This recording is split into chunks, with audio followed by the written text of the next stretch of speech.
The Hartsville, Tennessee HAARP electromagnetic attack experiment took place not very long ago, and evidence collected suggests a secret Air Force project.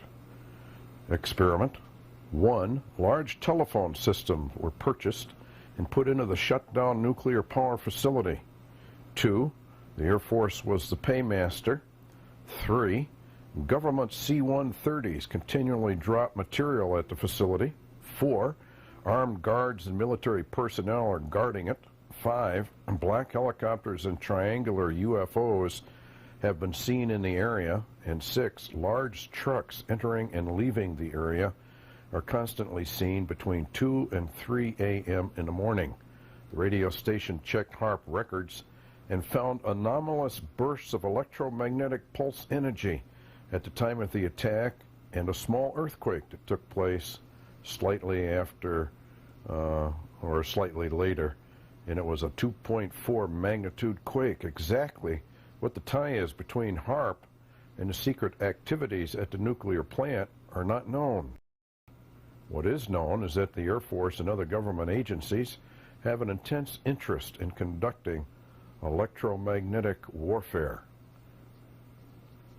In the 2025 report put out by the United States Air Force, weather as a force multiplier has some very revealing things. In 2025, U.S. aerospace forces can own the weather as they own the night now through a high-risk effort. The investment to do so would pay high rewards: precipitation modification, storm modification, space weather modification, fog and cloud modification, counter weather, counterattack weather is what they're talking about, and artificial weather, artificial ionospheric mirrors, chemicals, carbon black dust. Some of your chemtrail people are reporting black dust. That's what it is. It's carbon black dust. Communications, computer modeling. That's for this 3D. This is a DARPA operation. Directed energy. There's your attack, probably that took place in Tennessee. Global weather network, smart clouds, nanotechnology, virtual weather, and weather force support element. All part of an ongoing, obviously, DoD operation conducting by the United States Air Force. They're into all kinds of things. Project Genesis, a proposal to the Federation. Carol Marcus. Yes. What exactly is Genesis?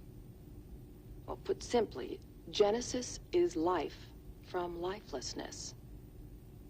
It is a process whereby molecular structure is reorganized at the subatomic level into life-generating matter of equal mass. Stage 1 of our experiments was conducted in the laboratory. Stage 2 of the series will be attempted in a lifeless underground. Stage 3 will involve the process on a planetary scale. It is our intention to introduce the Genesis device into a pre-selected area of a lifeless space body, a moon or other dead form. The device is delivered, instantaneously causing what we call the Genesis effect. Matter is reorganized with life-generating results.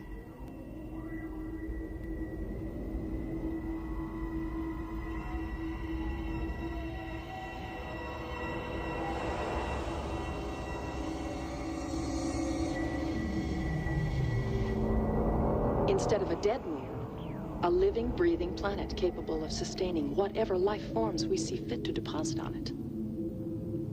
Fascinating. The reformed moon simulated here represents the merest fraction of the Genesis potential, should the Federation wish to fund these experiments to their logical conclusion. When we consider the cosmic problems of population and food supply, the usefulness of this process becomes clear. This concludes our proposal. Thank you for your attention. It literally is Genesis. Power creation. What you just saw is actually being considered, although it may sound far out. Valid scientific studies have already been done on terraforming Mars and making it fit for habitation. In terraforming, Chris McKay proposes that we deploy factories on Mars to produce potent greenhouse gases. As these accumulate in the air, Mars' greenhouse effect would increase dramatically. More solar energy would get trapped in the atmosphere. The temperature would rise. And perhaps in 100 years, carbon dioxide would start coming out of the soil, releasing another potent greenhouse gas into the atmosphere and raising the temperature. Soon, during the Martian summer, water would melt at the poles. And as some of this water evaporated, another powerful greenhouse gas, water vapor, would enter the atmosphere. The temperature would be high enough to sustain water year-round, and Mars would become a much more Earth-like place. This is the sort of thing that humans are going to be able to do on Mars. We're going to be able to turn Mars into a living planet, okay? And so that while the first settlers on Mars will live in tuna cans, and 100 years later they'll live in domes, a few millennia from now they'll live out in the open, on open grassland and pineland, on a human-transformed Mars. Scientific papers suggest strongly that HAARP and chemtrails are part of a miniature terraforming experiment to ward off global warming. It may also be used to melt part of the polar regions to allow for secret explorations for gas, oil, and mineral reserves.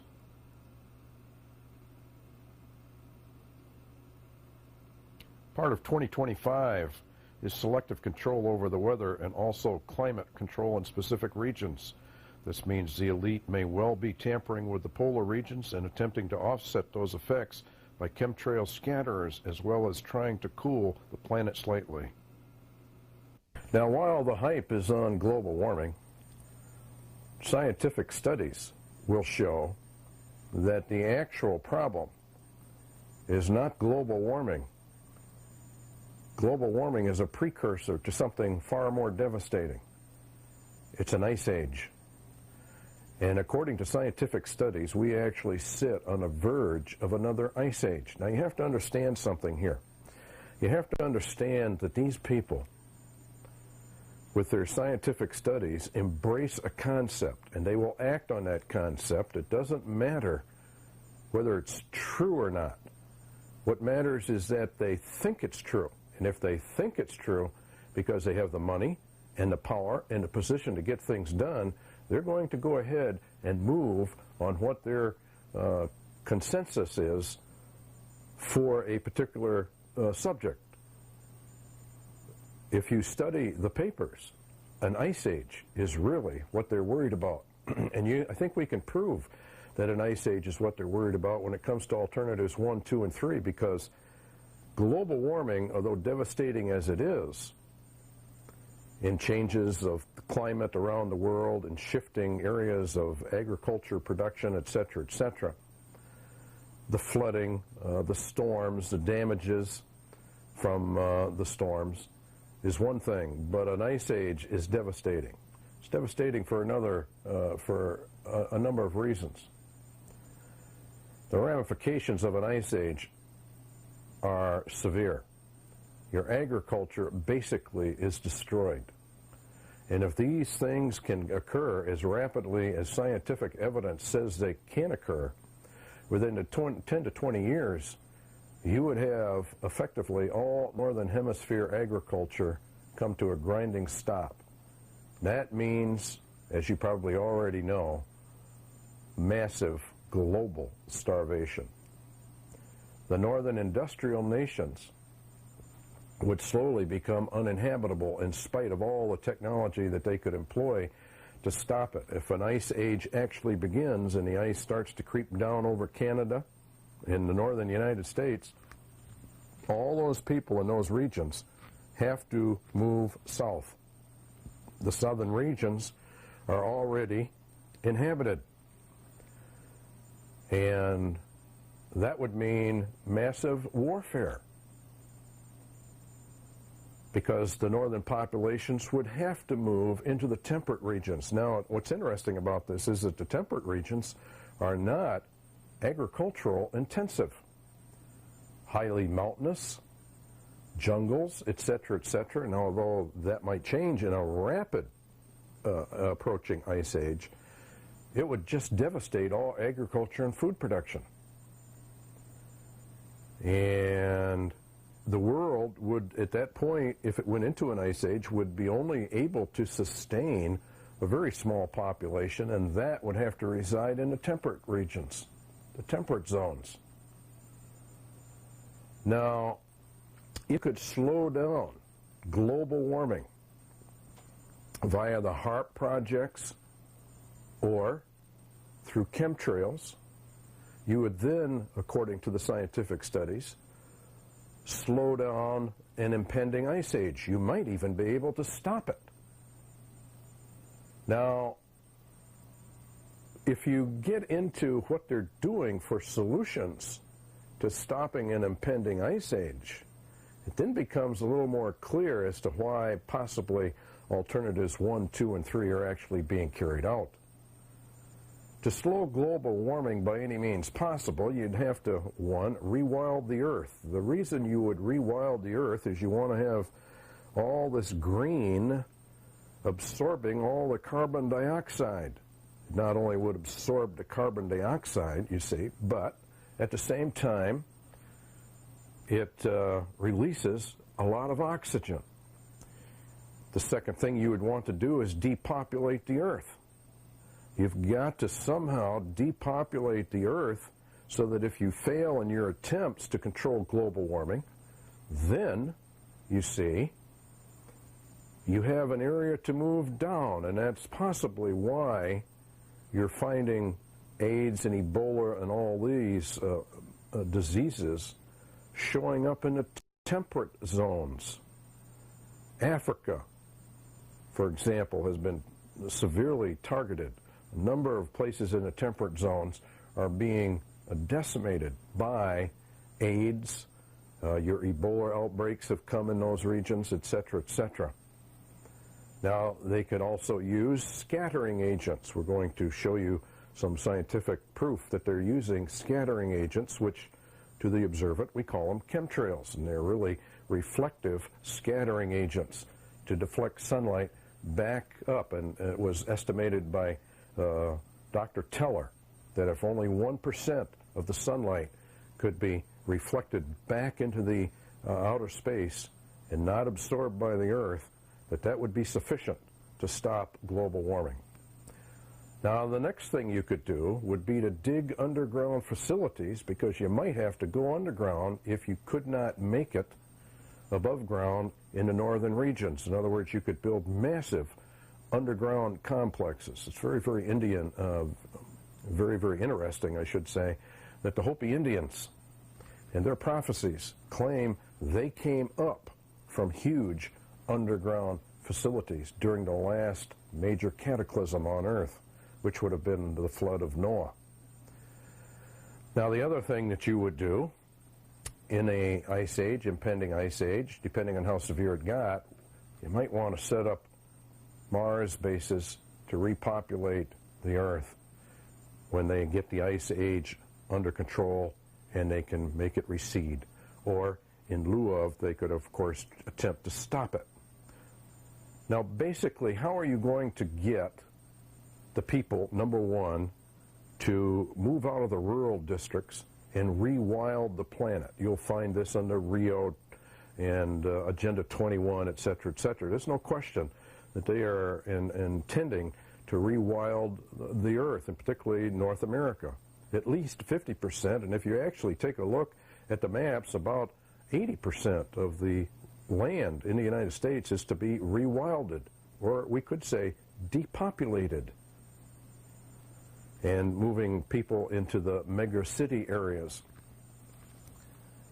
But how could you do all this? How could you get people to go along with it? Well, there's only one way, actually. The rich men of the earth have studied human psychology. They know how the human mind works. Religion, they know, is the opium of the people. Therefore, why not set up a system whereby you can bring in a false Messiah? This false Messiah then rules over the earth with draconian legislation. He gets away with it because everybody thinks he's Messiah, he's God, and they know they're in trouble. You see, you bring the earth to a point of of severe trouble, just like Iron Mountain suggested, and then you bring in a Messiah, you see, to offset that. Then the Messiah, being God, can then clean up and cleanse the earth. The Messiah, God, can depopulate the earth. He can destroy as many people as he wants in the name of God. I mean, after all, this is God himself down here. And if he says a certain group of people just are not fit to live on planet Earth, the whole population, being now in serious trouble, would of course go along with it. And this is very serious, because this is really what this is all about. Behind the whole thing is, of course, Satan's attempt to sit on the throne of Jesus Christ on planet Earth as the King of Kings and the Lord of Lords. And he's using the rich men of the earth to do it. So it's very, very interesting how all of this fits together. We're going to now go into, is there an ice age coming, which leads right directly into depopulation. Mass human genocide is on the agenda. There's enough evidence to support it. There's several books out on the market that substantiate it with records that the population reduction of down to what they call a sustainable level is in fact in the offering. If they have to use a false Messiah to do it, they'll do it. If they can get away with it through chemical means, or if they can get away with it through biological warfare means, they will do it. The chemtrail situation is such that we believe that the chemtrails are a two-pronged sword. Number one, it is a scattering technique, that's for sure. There are some DARPA experimental trials going on, Defense Department operations, to check up on three-dimensional radar mapping, et cetera, et cetera. But I also believe, because of the materials that they're using, they're experimenting with biological agents. And they're also experimenting with weakening the immune systems, so that if they fail in every other means, all they got to do at that point is to spray the population. And phase two, because of already weakened immune systems from the chemtrail operations and people getting sick all over, and that's a fact, that's an established fact, then you've got something entirely different. You would have mass genocide virtually all over the world, and the population could be shrunk drastically in a very short period of time. It's very, very interesting that an evangelist had a vision about the United States of America, and in that vision he claimed that there was a gas warfare attack that came up from over the North Pole and decimated the United States of America. Millions upon millions upon millions of Americans were dying, he said, in the streets, screaming for mercy, screaming for compassion of the Lord. And of course, because they rejected God, they're in trouble. They're in trouble not only here and by dying, but they're in trouble after they die as to where they're headed. That's another subject, that's another tape. The point being that we have enough evidence to prove that even if an attack came over the poles and appeared to come from another country, we know how the Illuminati works. It would be an attack on their own people. And that's exactly what Jeremiah the prophet says about the Antichrist and America. He says that the King of America actually, literally, when this goes down, and we don't know when that is, but it's sooner rather than later, when it goes down, it's a result of orders that are coming right direct from our own government to destroy the population of America. Global Warming and Ice Ages, and it's a paper written and chaired by Dr. Edward Teller, father of the H-bomb. While the magnitude of the climate impact or climatic impact of greenhouse gases is currently uncertain, the prospect of severe failure of the climate, for instance, at the onset of the next ice age, is undeniable. The proposals in this paper may lead to quite practical methods to reduce or eliminate all climate failures. Notice how they word it. The onset is undeniable for the next ice age. Greenhouse warming of the Earth due to human activities is a possibility. Moreover, one for which mitigative or remedial actions of the type proposed here can at once be deliberate and effective. In contrast, Ice Age severity cooling, another in a series of events that has occurred quasi-periodically many times during the last 1.2 million years, is a practical certainty. They're positive another ice age is on the way. Moreover, a several-decade duration cold snap of Ice Age maximum temperature drop is known to have occurred in the northern hemisphere with essentially no warning during the last interglacial under the precursor climatic conditions only slightly warmer than the present day one.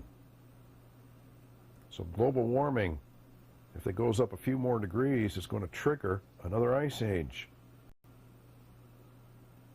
A repetition of the 7-decade cold snap might reduce arable land worldwide at the very least 1% per year following its abrupt onset, a rate that would result in large-scale famine on single-decade time frames as planetary food reserves become exhausted. So that's what they're afraid of. And this, of course, leads to population reductions, mass genocide. We estimate that substantial worldwide reduction in fossil fuel usage over the next several decades will not occur without substantial likelihood of inducing major conflict.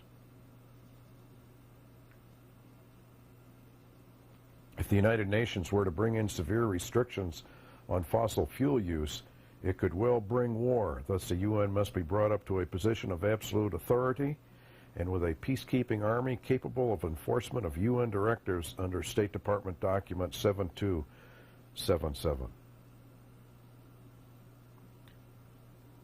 The Illuminati agenda, according to Mason Albert Pike, is a major war in the Middle East, which is outlined in Isaiah 17. That war will also be the means which allows the UN to bring in Phase 3 of 7277, disarm the entire world, and become the global dictatorship as foreseen by Prophet Daniel in the book of Revelation. Million years, the Earth has been much colder than it is now. And the regions where most of our food comes from were too cold to grow any food at all. Scientists have recently discovered that there has been a long series of recurring ice ages in the last few million years, with relatively brief periods of warmth in between. Each of these ice ages has lasted about 90,000 years on the average, while the warm interglacial periods between ice ages have averaged only about 10,000 years. This long cycle of major ice ages, approximately every 100,000 years, suggests that we can expect another one sometime soon. But what does soon mean in ice age time? And how much warning are we likely to have?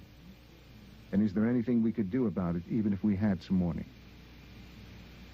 Recent studies of ancient ice deposits and of underground layers of pollen from trees that lived 100,000 years ago suggest that last time, the final transition from a warm to an ice age climate happened incredibly fast. Not over thousands or even hundreds of years, but in less than 20 years.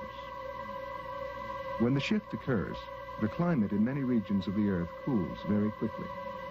Fruit and nut trees that need warm weather no longer grow in many temperate regions, and they are replaced by the kinds of trees now found only in areas like northern Sweden and Alaska. The glaciers will take many thousands of years to reach their maximum point, but the climate cools so suddenly that agriculture almost instantly becomes all but impossible in most regions of the Earth. Some recent evidence suggests that we may now be more than halfway through such a rapid, perhaps less than 20-year transition period, and that we may be less than 7 years away from the beginning of the next ice age.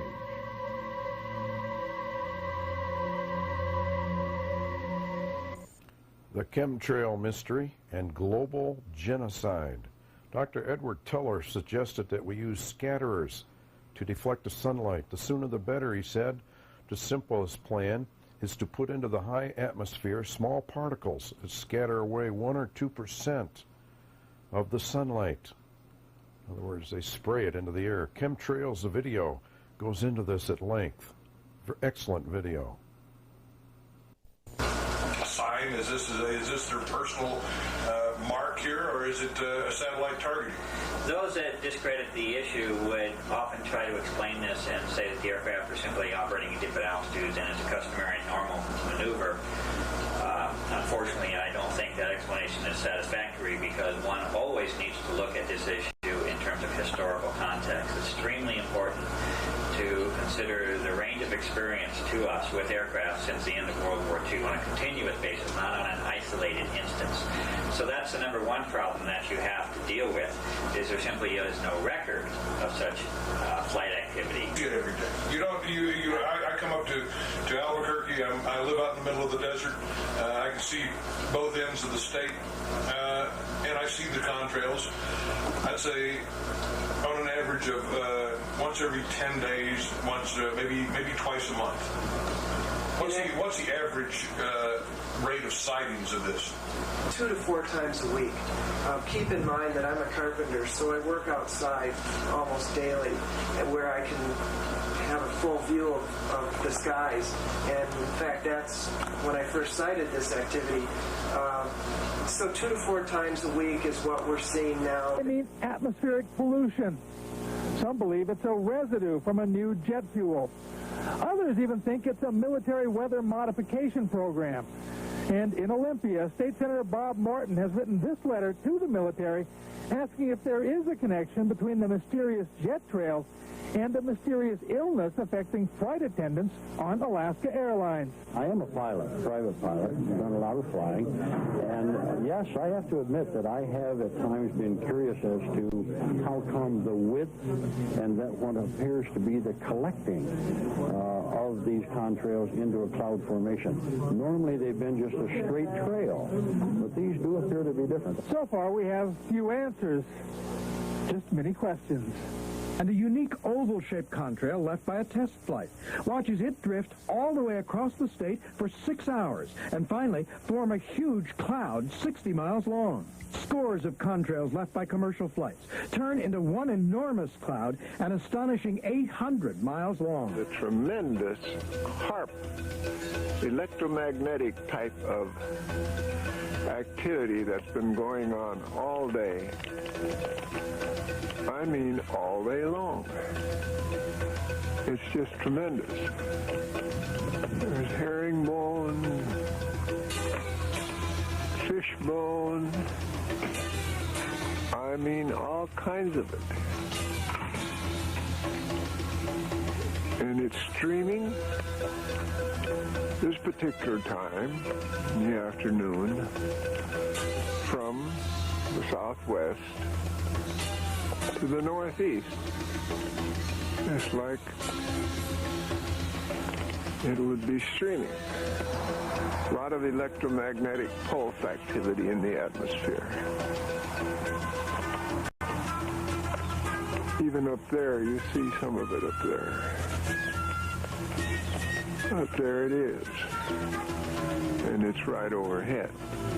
We have all this streaming toward the east from the west. And my theory is, now I'm repeating, it was absolutely clear 10 minutes ago. There were no cloud patterns at all overhead. None. My theory is that there has been a HARP pulse, an electromagnetic pulse from somewhere that took the moisture in the atmosphere and made these clouds. And you'll notice that there is definite electromagnetic influence because of the pattern. Because chemtrails are being seen all over the world, and because no one is allowed to do these things without top government approval, then a power higher than the individual nations is directing this effort. Couldn't be done any other way. And that leaves only the Illuminati, because this is a global effort. These trails are being seen virtually all over the world. In the paper Global Warming and Ice Ages, the corresponding scattering systems may be ones of choice within this preferred class of quasi-resonant scattering units, simply because the dye-bearing fluid could be stratospherically dispersed from an airplane tank as a suitably fine aerosol. That's exactly, of course, what chemtrails is all about. They're Many, many pictures of this. Such a system might have to be comprised of scatterers designed to have a stratospheric residence time significantly less than 5 years, so that they would vertically exit the stratosphere before they migrated in latitude to unacceptable extents. In other words, they're designed so that they'll fall out and come down to the ground before 5 years is up, and of course that means we get to breathe all that wonderful toxic material. There is little question that the primary purpose of chemtrails is a global effort of the elite to head off what they think is coming in the immediate future. Drastic climate changes are coming in a new ice age. Project Cloverleaf is a most interesting project, reportedly, and although it's been not confirmed, and I don't know how you confirm these sort of things, an airline manager of mid-level claims to have been briefed in 1999 about Project Cloverleaf. It was, he said, a top-secret program of spraying using airline equipment in some cases. In other words, they would go to the airlines, they would install this equipment on the airlines. And there have been mechanics that have come forward, evidently, and claimed that, yes, this is true. They have actually seen this spraying equipment on these airplanes. About 20 employees in our office were briefed, along with me, by 2 officials from some government agency.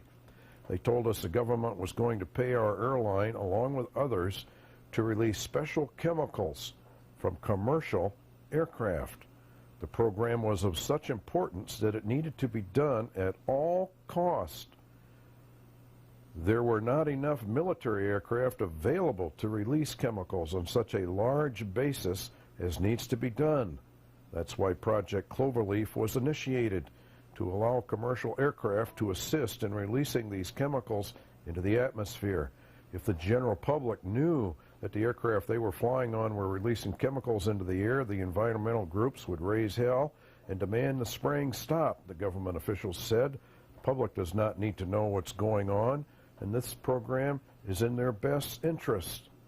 An interesting concept.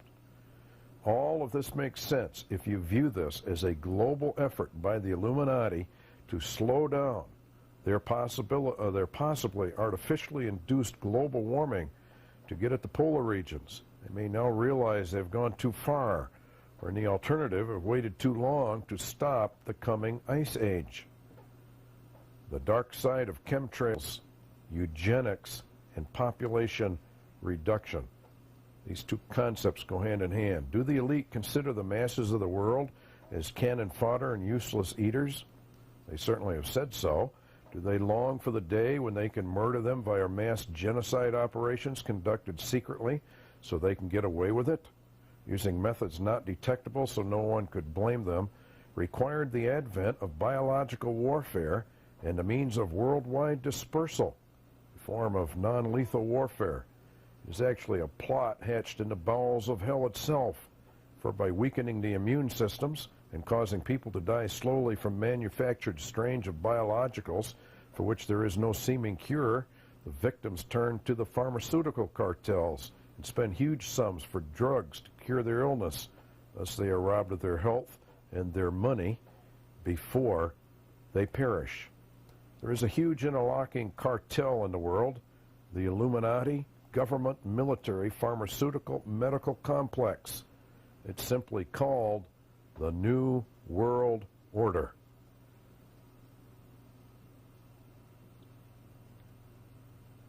The victims are forced to pay tribute to their executioners, only they do not realize that's what's really going on. The emerging viruses, AIDS and Ebola, nature, accident, or intentional, an excellent book on the market. We urge you to go buy it. Dr. Len Horowitz, who wrote this book, was interviewed in the video Chemtrails. The video, listen to what he said. The warfare was directed at other countries. Why would our own military or our government want to weaken the American people at such a time when we've got China and Russia as potential enemies? Well, the concept of Russia and China being potential enemies is as foolish as the Arabs believe that the Israelis, and the Israelis think the Arabs are potential enemies. The Jews think the Muslims are potential enemies. The Muslims think the Christians are potential enemies. I mean, you actually have the separation of the sheeple to divide the sheeple to conquer the flock being implemented in a globalistic agenda. So really the globalists are behind Chinese development today. All third world nations now have virtually come under the control of world banking powers, and there literally are very few families that are running the entire globalist agenda. Now, in that agenda, when you consider their documents, you begin to understand why they have called for and published their desire to reduce half of the United States' population. Why it would be that they would target the United States military, for example, with Gulf War syndrome, is another great example of non-lethal military warfare. Combinations of cofactors, biological and chemical weapons, very difficult to diagnose, even harder to treat. Why would they have known these vaccines delivered these types of effects, these cofactor diseases, along with the chemical toxins gotten in the Gulf? Well, the bottom line is that with a traditional U.S. military composed of sovereign-thinking, nationalist-thinking human beings who swear that they would kill and or be killed to defend the United States Constitution against all foreign and domestic threats. Well, you see, those types of people represent a liability in the New World Order or the globalist agenda, whereby you're looking at one world government, one world peacekeeping force, NATO, one world bank, one world economy, one world court, and so that, and one world, obviously, health organization, again, largely controlled by the Rockefeller family. So that these people represented a liability in this evolutionary time of a new world order, a globalistic agenda. So you have to cull them. You have to kill many of them. You have to defund them, demoralize them, defanging the United States military. And that's precisely, if you've talked to military officers, what's been going on for the last decade with the United States military. Likewise, the U.S. population. Clay, the number one question that people always ask me is, well, if this is done for economic reasons primarily, it's foolish because why would they want to kill more people? Because they're making money from the people. Well, the bottom line is I liken it to a monopoly game, where at the end of a monopoly game, virtually one person or one party owns all the real estate. And then at the end of the game, you put the board away. Well, you don't do that on planet Earth. But what you do is if you own all the real estate, and virtually anyone that's indebted, anybody that has basically taken out loans now and owes their life to the banksters, which ultimately is controlled by one globalistic banking economy now, that you ultimately, they own all the property, really. And so that at the end of this game, called the New World Order, you don't put away the board, you simply change the borders. You change the board, and you get rid of the players that you don't want. And the players that you don't want, and again, I have to really reflect on Bible scripture, that it is not against flesh and blood with whom we do battle. It is spiritual warfare that is ongoing. And so ultimately what we're looking at is getting rid of Christians, getting rid of Jews. Why? Because these are the covenanted people. Getting rid of black people because they're heavily spiritually evolved. Their DNA is among the oldest in the world, and that they are certainly very, very soul-filled people. Getting rid of the natives in virtually every country. North American natives particularly are very spiritual people. You see that the primary targets that are very well articulated in the murals, for example, in Denver Airport, that I show during my lectures and presentations, and will be in the new book that I have coming out, God willing, on the spring of 2001, is called Death in the Air, and it goes into this chemtrail issue very heavily, and the spraying of malathion and the spraying of anvil and the West Nile virus issues, and then shows in living color these hideous pictures showing genocide of spiritually endowed human beings, because ultimately this is spiritual warfare. Now, I know that that's a foreign concept for a lot of ungodly people to accept, but that is the reality from a Harvard graduate researcher who critically looks at all the evidence before I say things and state my opinions about things. Ultimately, I can only conclude that after studying the globalists, understanding how they think, their ideology, again, most of them are Harvard trained. That's my alma mater. So, the fact is that I get where they're coming from, and where they're coming from is a position of devil doing. And so this is why, if you ask me why it is that they're taking out the United States military, this is a very spiritual country. It was founded on some basic spiritual tenets of Christianity, and ultimately it's got to go. Len, one final question. What can the American people do to protect themselves? Well, I suggest people get the book called Healing Celebrations. It deals with the 5 steps: detox, deacidification, boosting immunity every way possible, then going on and doing oxygenation and bioelectric therapies, Clay, and then the spiritual correlates and antecedents. 5 of the most important spiritual lessons we need to learn in order to have miraculous healings and stand firmly in the by grace and God's grace, in the Holy Spirit of divine protection. That's ultimately what we need to do. Eugenics and the Georgia Guidestones. The Georgia Guidestones outlined the entire agenda of the elite and were put there by secret societies called mystery. In the Bible, they outlined the New World Order and a massive genocide planned to do it. It's an incredible monument located on a high hilltop in Alberton County, Georgia, and made of solid granite monoliths. Though these stones are engraved in 8 different languages and contain 10 guiding principles to govern the New World Order. It's actually a mockery of the 10 Commandments. The chief guiding principles concern eugenics. 1. Maintain humanity under 500 million in perpetual balance with nature. 2. Guide reproduction wisely, improving fitness and diversity. Maintaining humanity. In order to maintain humanity under 1/2 billion people, you must exterminate 5.5 billion or more of them to drop to that level. This is global genocide on a level never heard of in all of history, yet no one says anything about it. The state of Georgia even promotes this hideous monument to Satan. In order to maintain humanity under 1/2 billion, you have to introduce a global eugenics program upon the masses of the world. The Bible says the time is coming when marriage is forbidden.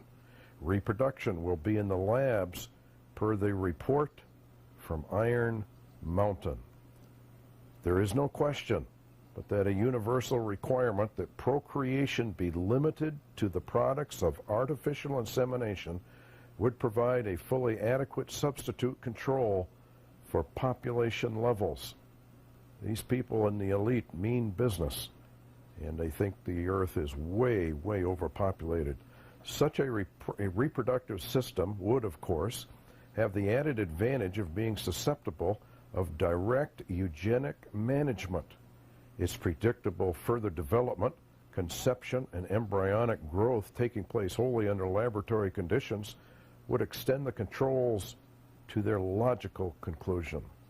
Guide reproduction wisely, improving fitness and diversity. This is what Hitler was doing. The Bible says that a global Nazi fascist police state is coming. The Georgia Guidestones show us how they're going to do it. Biological warfare is the only available means to severely reduce the world population by spraying chemicals and or biological agents around the world to destroy human immune systems. The goal is accomplished. If scatterers were also toxic to humans, that is, they attack immune systems, then you have an ideal combination. You kill 2 birds with one stone. With immune systems weakened via HAARP, electromagnetic environments, vaccinations, and toxic chemtrails, you then only need to introduce a deadly virus and mass genocide becomes a stark reality, with no one to blame. The Bible calls this day a day of slaughter. Many physicians who have studied the AIDS virus and many official records have concluded it was manufactured under orders from the UN's WHO, the World Health Organization. Now the UN is calling for mandatory AIDS vaccination for all people. To what ultimate purpose? And what would be contained in those vaccinations? Rewilding the world, Agenda 21, and a host of other Rio Earth Summit concepts go hand in hand with depopulation. It returns the Earth to a pre-man condition. This greening soaks up excess CO2, thereby slowing global warming. If an ice age does occur, the population has already been reduced to a sustainable level. And so you see they work this concept together. This rewilding also brings all major food production areas in the United States under direct UN control. The maps they have actually prove it. The same appears to be true in other countries as well. Hence, the New World Order will also control all the food production of the world. By controlling all farming via government regulations and controls, the farmers are reduced to serfs, as in the Dark Ages. By controlling the food supply, distribution, and purchasing of foodstuffs, they can totally control the masses. Here's a UN rewilding map for the United States. Red is no use whatsoever. You can't live there. You can't even fly over it. Yellow is restricted use. Only officials can be there. And you'll notice this map is predominantly red and yellow with very few areas of green. Look at the Midwest and what they do there. Horrible situation. And these are maps that they're going to be using. In fact, they are already implementing this sort of thing all over the country. We propose nothing less than the rewilding of North America, nothing less than the renegotiation of the human covenant with the land. And this new vision has a detailed plan for scientifically based wilderness recovery networks for the entire continent. In so doing, we will set a new agenda for conservation in North America. We will reframe the conservation debate in terms of the continuation of the evolutionary processes and the flourishing of all Native American. This is a big, big project. The Wildlands Project is coming together at the grassroots conservation activists and conservation biologists in a time of crisis. You see, there's your crisis again. This has been magnified, like Iron Mountain said you had to do, as a crisis. We at the Wildlands Project are tired of campaigning for mere slowing of the rate of destruction of national diversity. We will no longer accept the status quo. What we seek is nothing less than the full flowering of the natural biological diversity of North America. We welcome all those who share this audacious vision and passion. Dave Foreman. He was one of the founders, actually, of the Wildlands concept.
But below grounds, as manicured as the guests, a secret government facility was operational from 1962 to 1995.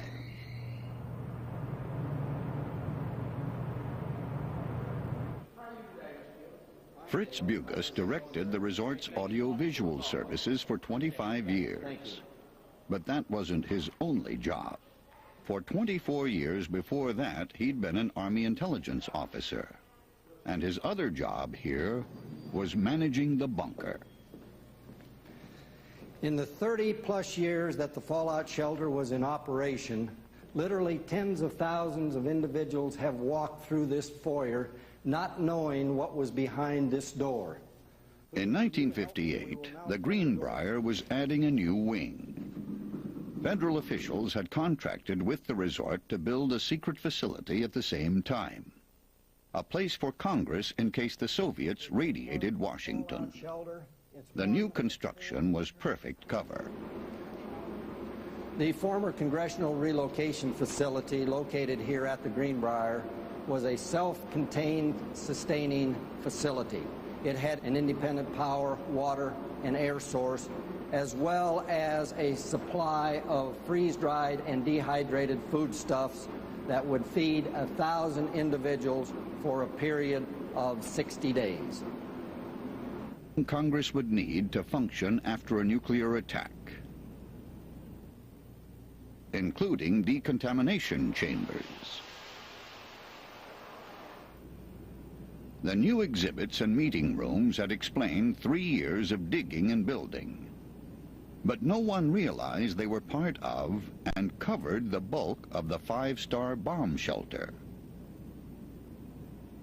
In October 1962, the bunker was nearly complete. And just in time for the Cuban Missile Crisis.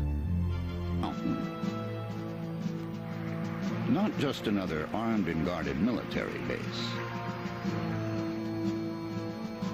From here, the people who monitor North America's air and space defense system keep eyes on the skies. For 30 years, the mission at Cheyenne Mountain Operations Center has been to deter nuclear war. And invisibility is always the uniform of the day. A tunnel nearly a mile long bisects the mountain. From entrance to blast doors, it's a 5-minute drive through solid rock.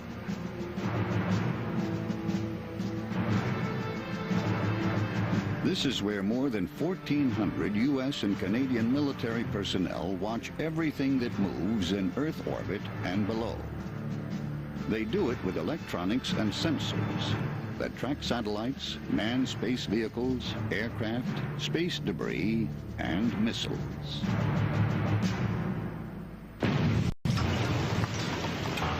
The Operations Center took shape starting in 1961, when the Army Corps of Engineers blasted through granite.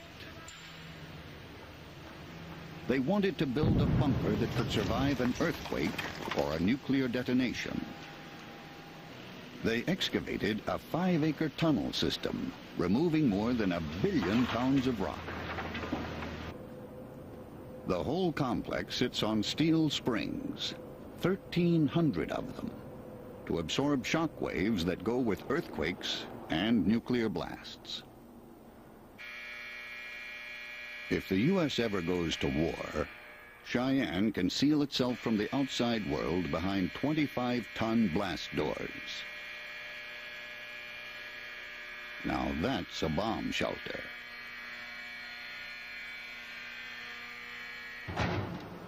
In emergencies, Cheyenne is self-sufficient. 6 2,800 horsepower diesel engines, the kind that drive battleships, generate electricity. A spring-fed cave lake is the emergency water supply. And temperature's no problem.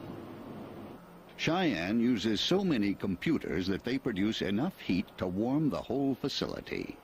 The 12-member battle staff has met twice to deal with national emergencies since the complex opened in 1965. the 1973 Yom Kippur War, and the 1991 Persian Gulf War.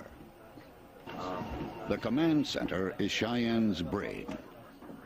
Here, the staff monitors events around the world based on data collected from a global network of space sensors and land sites. This is audio free, right? Cheyenne personnel can communicate almost instantly with the Pentagon's National Military Command Center and other defense operations centers worldwide. Here at the Missile Warning Center, we provide warning of launches of strategic and theater missiles from anywhere in the world. In addition, we also provide warning of any nuclear detonation anywhere in the world. We do this 24 hours a day and 7 days a week. During the Gulf War, center personnel, aided by satellites, alerted U.S. troops whenever the Iraqis launched Scud missiles. Target apparatuur is 345. Analysts in the Space Control Center track more than 7,000 objects orbiting the Earth and can resolve attacks, threats, and other problems in space. For modern warriors at Cheyenne, this is the battle zone. Clean, well-lit, air-conditioned, and enemy-free. Well-known underground facilities, Iron Mountain, that's a Rockefeller installation for elite protection of the bankers. Mount Weather, that's FEMA, Federal Emergency Management Agency, COG, Continuity of Government. China Lake, Black Operations, Naval. Dulce, Black Projects. Area 51, Black Projects. Denver International Airport has a large underground facility under it, unknown for what that purpose is, and many others. How many private facilities owned by the elite are there? Where would they be located? They could be located in remote regions all over the world. You'd never know anything about it. The general public is slowly being conditioned for a major disaster by television, books, and movies like Deep Impact and Armageddon, with the implication, or the implementation rather, of martial law and elite selection for survival. Ever since the comet was discovered, we've been hoping and working for the best, but we've also been planning for the worst. Our strategy has been twofold. First, our Strategic Missile Command is preparing to coordinate with the Russians a massive strike of Titan missiles to intercept the comets. If we can deflect these comets enough, they will bounce harmlessly off our atmosphere and head on out into space. Unfortunately, the Titans cannot be launched until the comets are only a few hours away. And while we are confident the missile attack will succeed, it is only prudent that we now take cautionary steps to ensure the continuation of our way of life, to guarantee that there will be enough of us left to rebuild a new world in the unlikely event that the comets do strike the Earth. So, in the soft limestone of Missouri, we've been preparing a network of immense caves, and they're almost finished. And we can put 1 million people in them. And that 1 million people can survive there underground for 2 years until the air clears and the dust settles. Now, the cave is more than a dormitory. It's our new Noah's Ark. We're storing seeds and seedlings, plants, animals, enough to start over.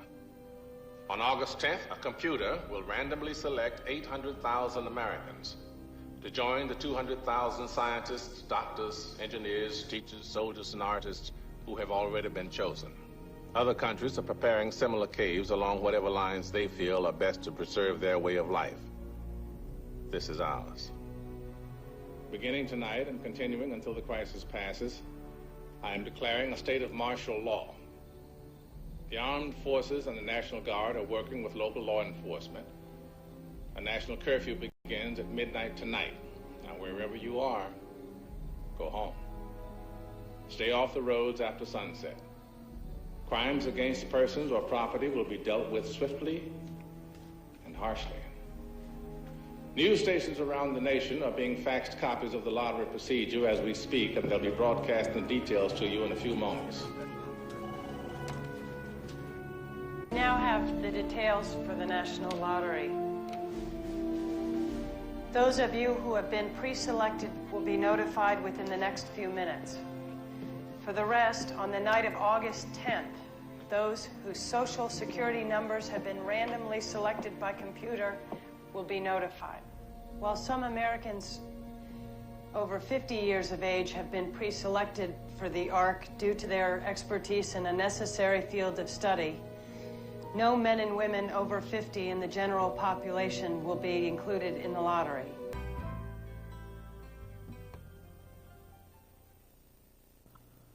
We have seen substantial proofs that the concepts behind the Alternative 3 broadcast are in fact true and are being carried out and hyped by major media outlets. The third alternative, Moon and Mars bases, built in the strictest of secrecy, is also a 90% or higher probability. Anti-gravitational propulsion devices remove your weight and size limitations. That means that they can build large capacity ships of various sizes and shapes depending upon the requirements. And they could be constructed and launched from remote areas of the world. Because weight is no longer a problem, the immense shielding requirements for crew and passenger compartments because of lethal radiations from the Van Allen belt in outer space are very capable of being accomplished. Is it possible that the elite have developed such advanced technology in secret, that they have advanced bases on the Moon and Mars and have had them for some time, as advanced as shown in the movie Forbidden Planet? Simple answer is yes. They probably have. And as we said, there's a 90% or even much higher probability that it's true. With size and weight restrictions removed, then they can build huge ships. Hainebu 2, for example, the German plans that we're going to show you suggested UFOs 400 feet or higher in diameter. Huge cigar-shaped UFOs are being reported, some well over a mile long. Because there are no weight limitations when you're using anti-gravitational devices, then it is no longer a consideration. The consideration becomes, what are you using it for? Large capacity cargo operations, freight hauling for minerals and passengers, as in batch consignments of Alternative 3. These giant UFOs could be built and sent away to Mars or the Moon, and we would not be the wiser whatsoever because of it.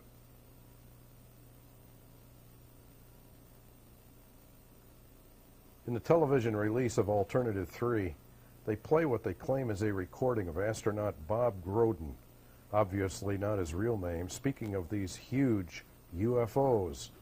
During the interview for TV, he spoke of others being there first. Is astronaut Bob Groden before his first moonwalk? More than one of the men who were part of that first Apollo program found it difficult to readjust to life back on Earth, but no one more so than this man.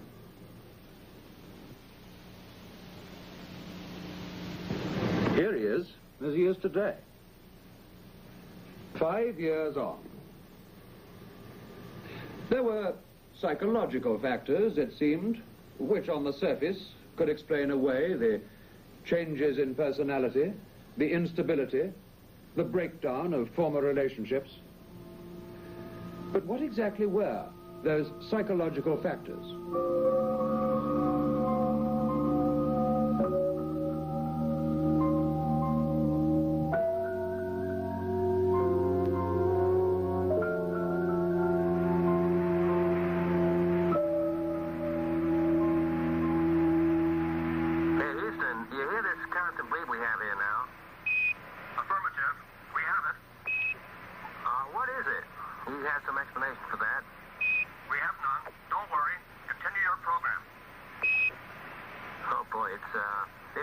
It's really something super fantastic here. You could never imagine this. Roger, we know about that. Could you go the other way? Go back the other way. Well, this kind of ridge should, pretty spectacular. My God. What is that there? That's Apollo. What the hell is that? No, Tango. Tango. There's kind of light there now.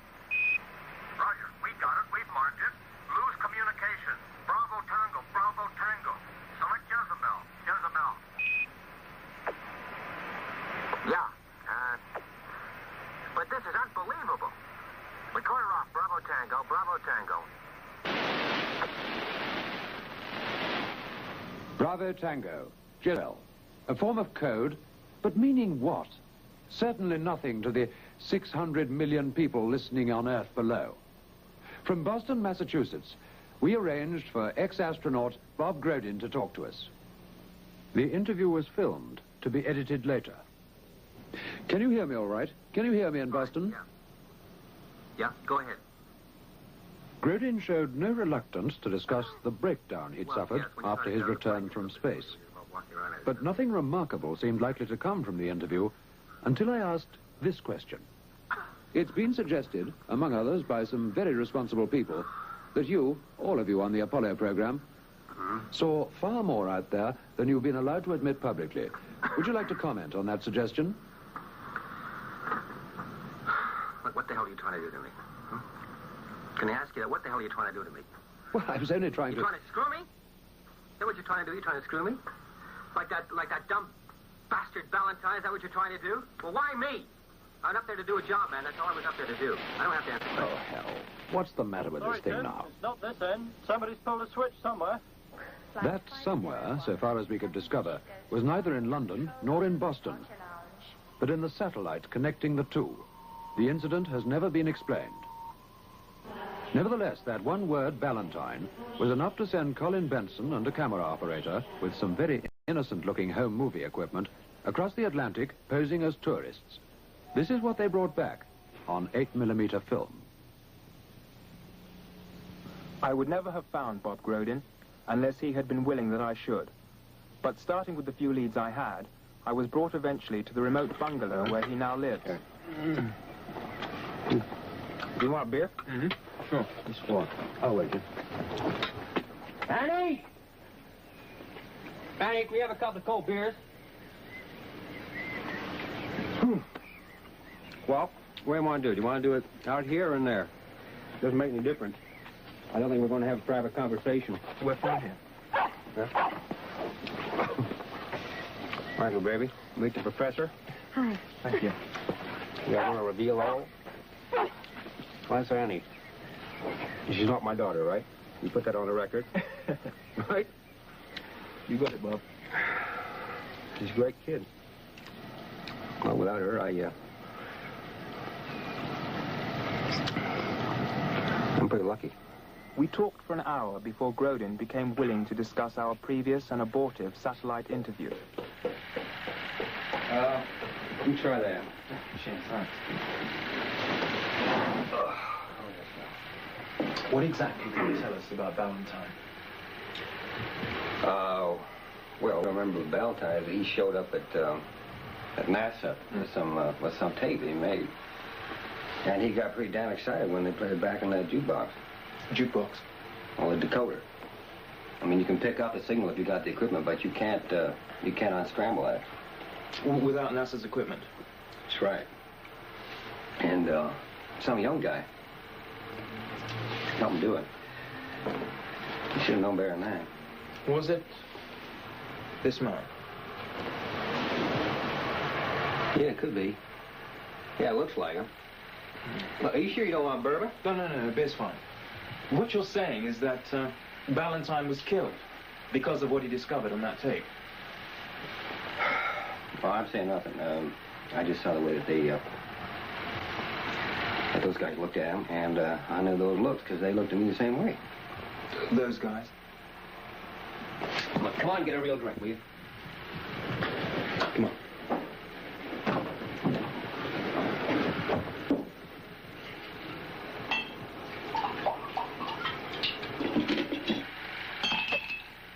Okay, Bob. What did happen out there? The moon landing? Well, we had kind of a big disappointment, and we didn't get there first. What do you mean?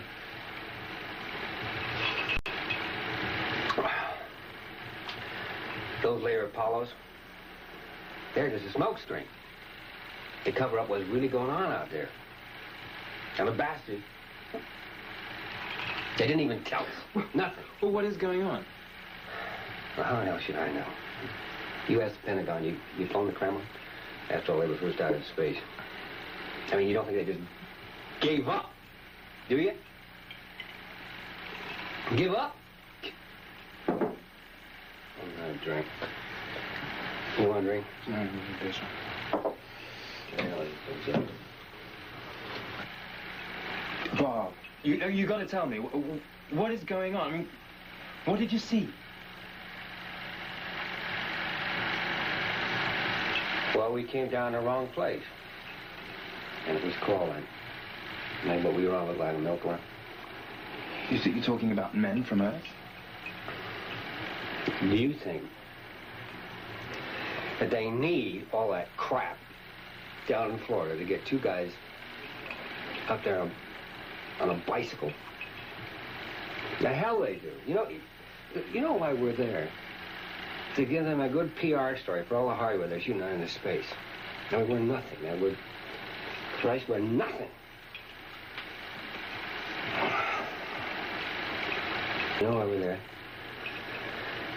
To keep you bums happy.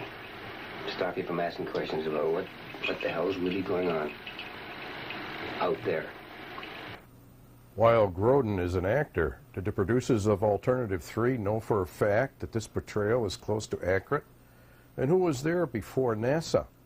Grodin said, ask NASA, ask the Kremlin, the intelligence agencies. Is this a top secret collective operation of the Illuminati?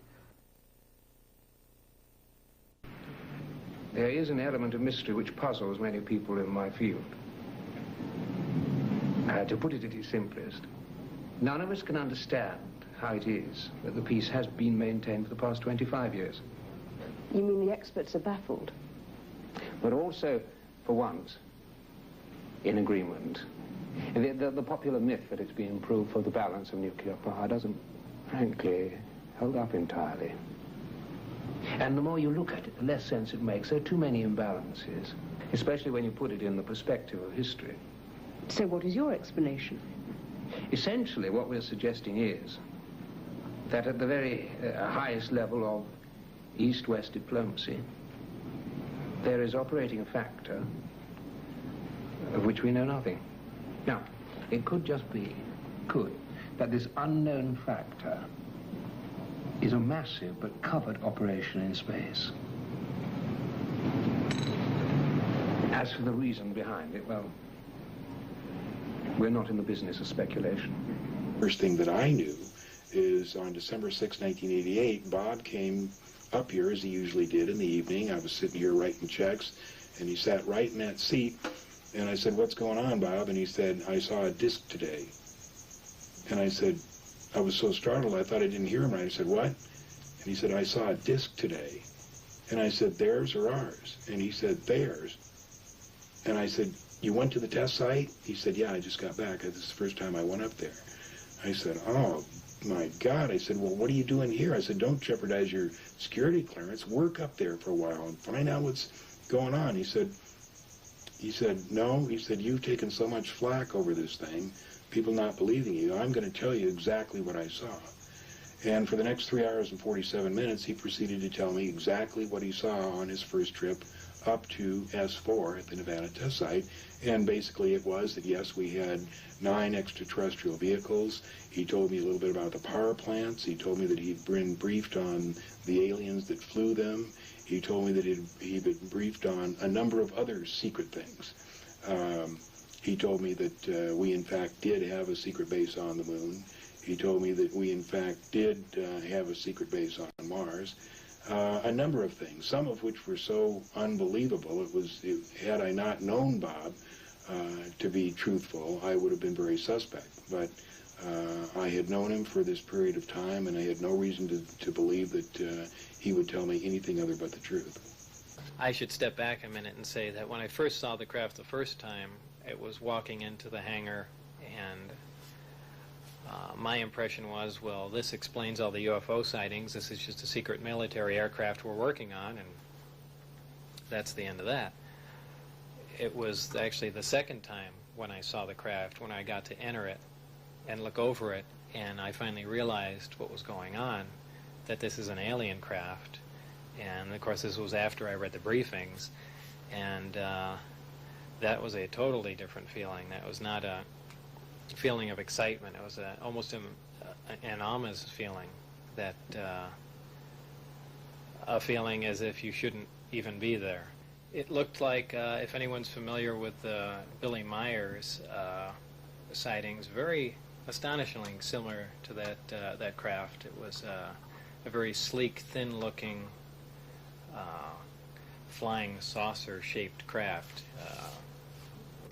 Kind of hard to describe without drawing it, but kind of a typical flying saucer shape.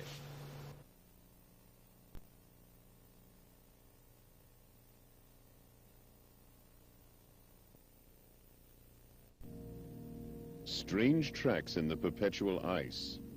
They compel us to take notice of an episode in history that crops up over and over again in connection with German UFOs. The German Antarctic expedition of 1938. In that year, under the personal command of Hermann Göring, an unusual expedition was planned. The operation involving the seaplane carrier Schwabenland had been given the mission of conquering land in the Antarctic. The expedition was a success, resulting in an area of 229,000 square miles being claimed for Germany as Neuschwabenland, or New Swabia. New Swabia is not just an ordinary tract of the Antarctic. It is a land with ice-free mountains and lakes, a habitable land which had never before been visited by any foreign expedition. Whole fleets of submarines are thought to have been ordered to New Swabia shortly before the end of the war, among them the advanced types 21 and 23. And as we can see, these photographs ask more questions than they answer. Could it be that during or shortly before the end of the war, Haunebu and Friel flying saucers were transported to secret submarine locations? Towards the end of 1942, the Department SSE-4 allegedly began work on a new improved version of the Haunebu UFO, the Haunebu 2. This drawing shows the basic layout, including the power plant and fuselage. The exterior shape could vary. The dimensions of the Haunebu 2 varied from craft to craft, from an overall length of between 85 and 100 feet, and a height of between 30 and 36 feet at the center. It was said to be capable of a top speed within the Earth's atmosphere of 3,200 knots. The Haunebu 2 was also, in all probability, capable of space travel. Some versions of the Haunebu 2 already show signs of their combat readiness with the Donar ray gun, which at that time was still in the design stage. This drawing shows the layout of the crew cabin, enough room for a very, very long journey. How far were they meant to travel? Unbeknownst to those involved in Operation Paperclip, there were other scientists involved in the development of very advanced systems, from the larger Honey-Buell systems that were developed in 1939, 42, and 45 that could carry literally scores of officers, to the Friel system, which was a very small vehicle, to a very large interplanetary electromagnetic spacecraft that was at least on the drawing boards, that had cabins for sleeping. We have a prospect of a vast system that made use of underground facilities for the preparation and launching of these most unique saucer craft that literally baffled the Americans and the British. The SS, however, had a more audacious plan. There were, at least on paper, plans for a giant Haunebu spaceship with a diameter of over 400 feet. And if the reports are correct, there was even a 230-foot-long Haunebu 3. Just before the end of the Second World War, Department SSE-4 planned to build its own gigantic UFO space station. It was to have been assembled in the old Zeppelin hangars. Its name, the Andromeda machine. Weights of more than 100 metric tons wouldn't have posed any difficulty to the Vril gravitational engine. Where did the inspiration come? If we look back at the history of the ancient Near East, keeping in mind that the German philosophers were some of the best Orientalists, the work of Friedrich Delitzsch, who was one of the foremost Assyriologists. In his book, Bibel und Babel, the study of Babylon and the Bible, we acknowledge a reference to flying spacecraft. We have the same concepts in the Sanskrit traditions of the Vimana. The Germans were clearly well aware throughout the history of some 12 to 6,000 to 3,000 years, depending upon Oriental and Near Eastern history, that these craft did exist, and thus began in the 30s a very intensive effort to try to look at these exotic systems that could cross, as it were, the space barrier and open the window to contact with other worlds. It's this very unique scenario, the contact with other worlds, that is the most important part of the history of the Third Reich.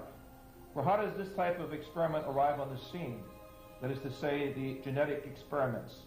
How does this type of experiment arrive on the scene? That is to say, the ability to come up so quickly with such a vast category of different space systems of flight and navigation. How does this system of a global science, that is to say, that gives German experts the ability to make expeditions to Kashmir and to the South Pole, suddenly appear on the scene? Obviously, there are higher connections. Germany would be the most unique place for a contact that would be made by higher intelligence, since it was in the leadership of the scientific industry in the 20th century. Clearly, it was the place where some of the best scientific minds were assembled in the world.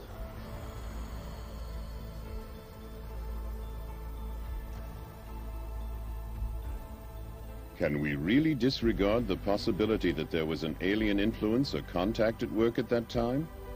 What could this structure, photographed on the Friel testing ground in the autumn of 1943, possibly be? A Friel 7 engine being tested? Possibly. But mightn't it also be a spaceship from Aldebaran?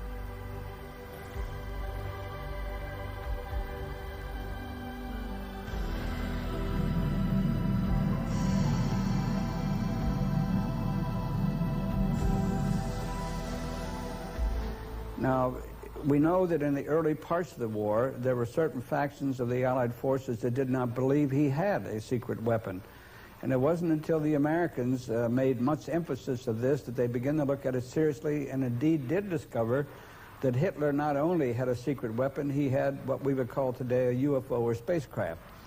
He had one already off of the drawing board and flying, and it was capable of 1,200 miles an hour, vertical takeoff, 90-degree changes, and much like a helicopter, and of course was far superior to anything the Allied powers had at that time. Secondly, they knew that he had another craft about to be up and going. It was capable of doing 2,500 miles an hour, which was double the original. And not only did it have the characteristics of the original craft, but it also had a laser weapon aboard it that was capable of penetrating 4 inches of armor. Now, needless to say that that really spooked the Allied forces into making a redemptive attempt against him and bringing him into a state of capitulation. Admiral Byrd was sent to Antarctica in an attempt to retrieve German secret technology that evaded the Allied forces. He was defeated and returned empty-handed. To bring some 4,000 soldiers, a battleship, an aircraft carrier, and a support team to go into an area if it was purely a geological/geophysical exploration. Clearly, there were other unknown factors there, and it was up to the Americans to see if they could acquire this missing technology. That is one scenario. After a few days, however, and the loss of an undisclosed number of aircraft, the operation was abruptly terminated. What happened? What mysterious opponent could have repelled the Allied invasion so quickly and decisively? Could it have been the few remaining members of the German armed forces? Or perhaps even aliens from Aldebaran? Admiral Byrd later explained to the press that in the event of another war, The hard facts were that we would have to reckon with an attack from aircraft that could fly from pole to pole. Later reports indicated that Admiral Byrd was given 8 months and unlimited funding to go in and pull this thing successfully off. But we also know that within 8 weeks he was totally defeated. Now, the supposition at that point was that there was an advanced civilization and technology, most probably alien. There were with the Third Reich and the SS who was in Antarctica, and that those great and developed technologies were used to defeat Admiral Byrd. Throughout the world, in the ancient manuscripts of lost civilizations, we are confronted over and over again with tales of space-traveling gods who visited our planet to prepare mankind for a new age of knowledge and wisdom that would come about as a consequence of the next evolutionary step. The occult secret societies of the Third Reich knew of these traditions and sought ways to make contact with these space-traveling gods who had first arrived in Babylon all those centuries ago. Gods or fallen angels technology.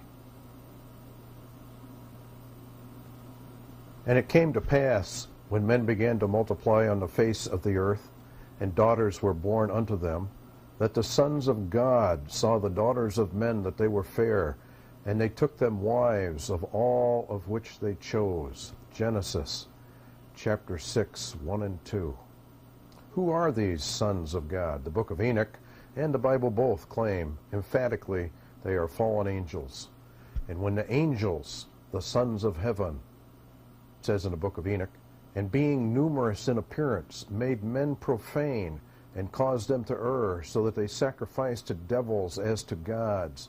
The word study means they came down in various shapes and sizes, posing as extraterrestrials. They also brought with them perverted secrets of heaven, and taught mankind many things, including astrology and astronomy, weapons of war, drug use, and tapping into Satan's spiritual powers, using levitation, anti-gravity. Most of the tribes of the earth accepted what they were told by the fallen angels and recorded them as coming from different stars and planets. Records from all over the world substantiate what the book of Enoch and the Bible claim, that they would be thought of as extraterrestrials. Phase 1 of the strong delusion was now firmly in place, ready for discovery and use by end-time mankind. The rejection of the Bible and its claims of creation, a fall, and the subsequent redemption was replaced by the theory of evolution and the so-called aliens. The ancient records of their visit, long thought as myth, would be finally accepted as truth, paving the way for contact and proving evolution true. The warnings of the Scripture that the fallen angels would return posing as aliens would be rejected. The fallen angels then become the gods and are embraced by latter-day man as products of the evolutionary processes going on all over the universe. Hence, when they arrive for open contact, mankind will embrace them as gods and possibly even as their creators. Thus, once again, mankind will fall under the delusion that Satan and his fallen angels are gods. And the Bible says they will worship Satan as God, and they worship the dragon, who is, of course, Satan, which gave power unto the beast. And they worship the beast, saying, who is like unto the beast? Who is able to make war with him?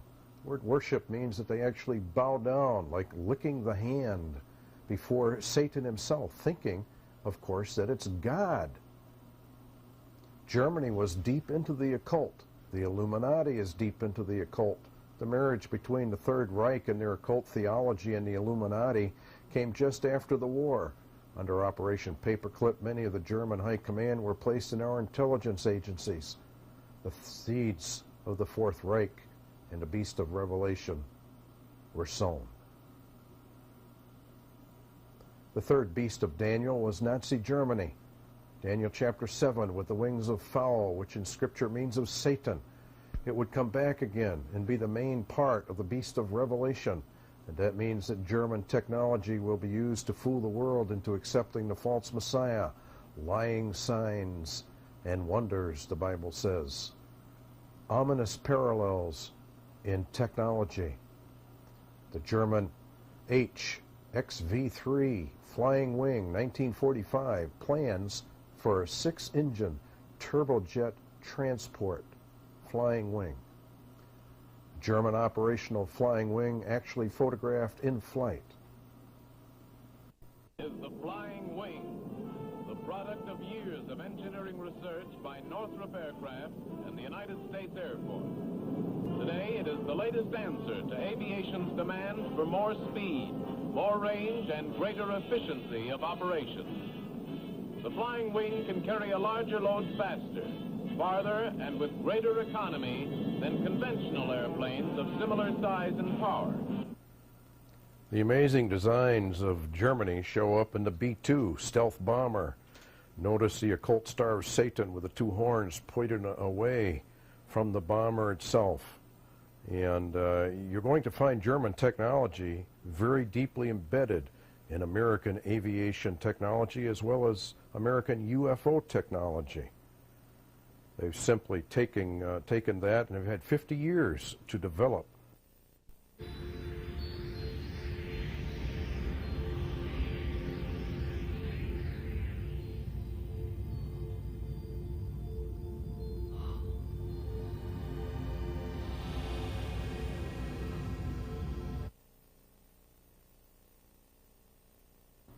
Many people are reporting UFOs that make no sound and are delta or triangular in shape. They're usually black with a multitude of lights. X-Files told us what they are: military anti-gravitation projects. Your lives may be in danger. Why? You've seen things that weren't to be seen. Care and discretion are now imperative. I saw something. As I said, I can provide you with information, but only so long as it's in my best interest to do so. What is your interest? The truth. I did see something, but it's gone. They took it from me. They erased it. You have to tell me what it was. A military UFO?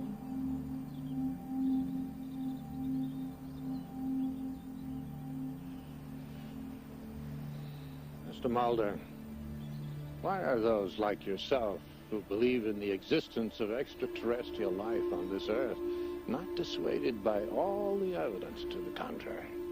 Because all the evidence to the contrary is not entirely dissuasive. Precisely. They're here, aren't they? Mr. Mulder, they've been here for a long, long time.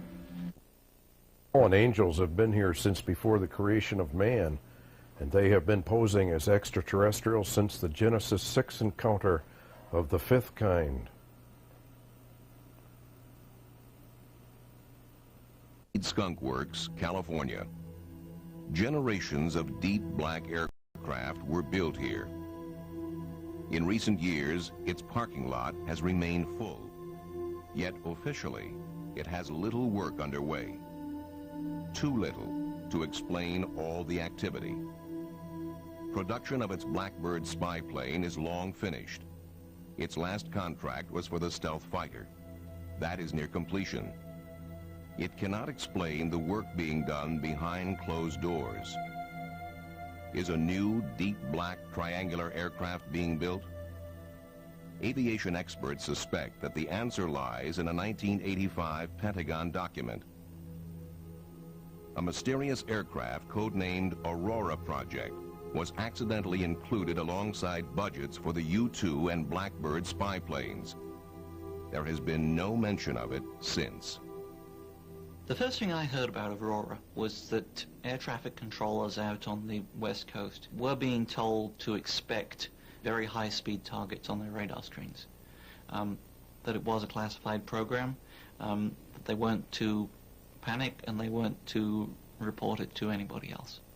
The next piece of information, and the one that I think really started me investigating the Aurora story, was a sequence of sonic booms over California. On Thursday, June 18th, 1992, at 7 in the morning, and on 6 other Thursdays at the same hour in the preceding year, there was a minor tremor in Los Angeles.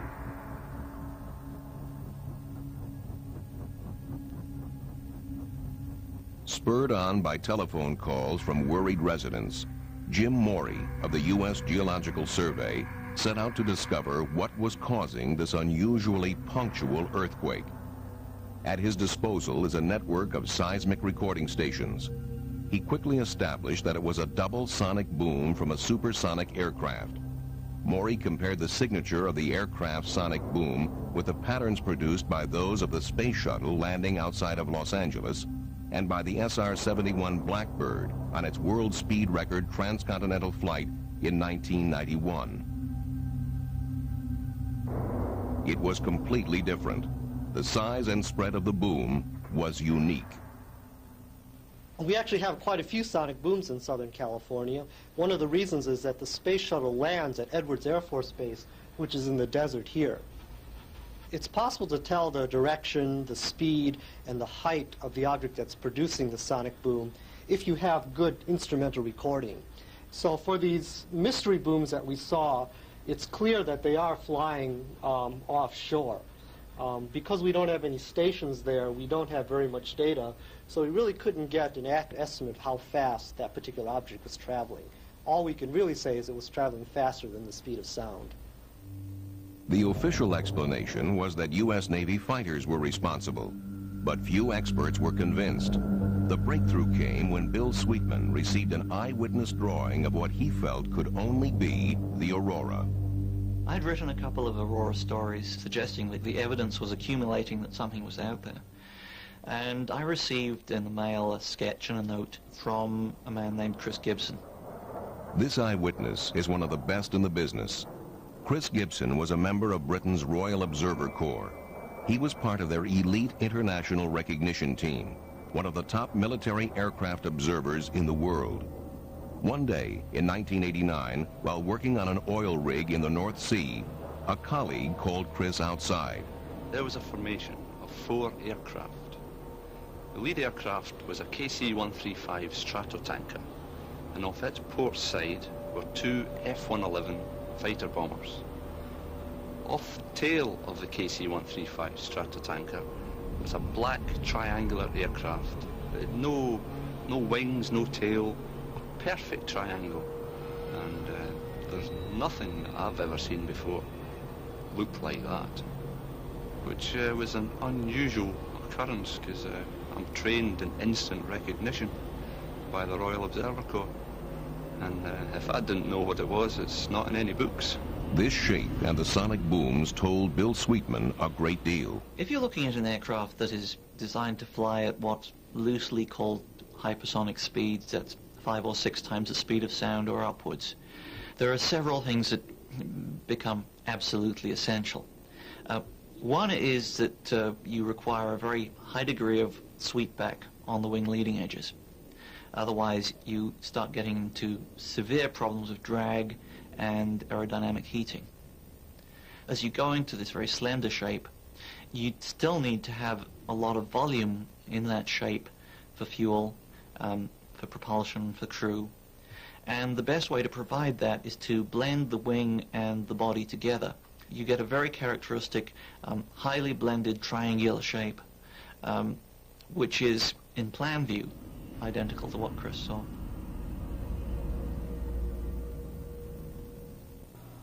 These black operations explore 2 types of technology, turbojet, ramjet, pulse jet, and other conventional technologies. And in the super black operations, explore anti-gravitational technologies that are taken from Germany and the fallen angels. That there's overwhelming evidence that there is a high-speed program out there. Like the deep black projects that came before it, the aurora's existence is still denied. If the aurora does exist, its main test base would probably be Dreamland at Groom Lake, Area 51, in the Nevada nuclear test site.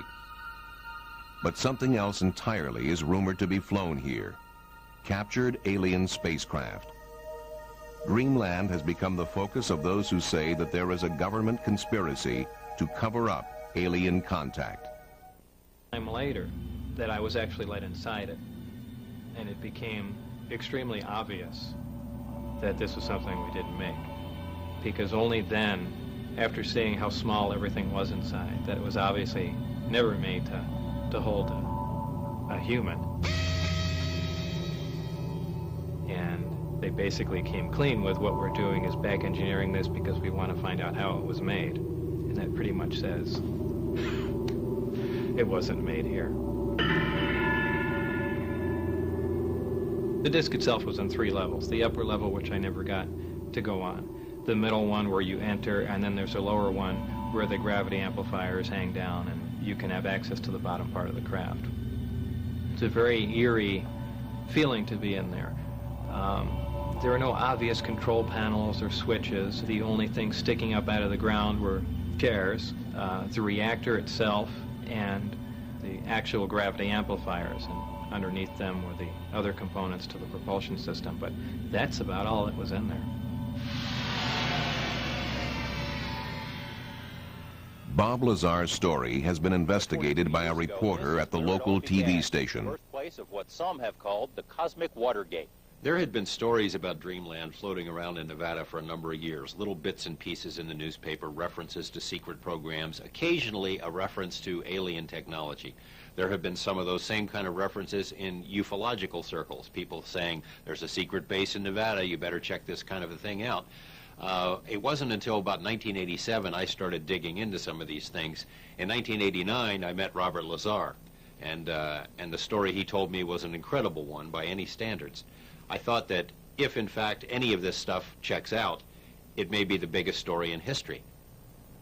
Does Lazar's story check out?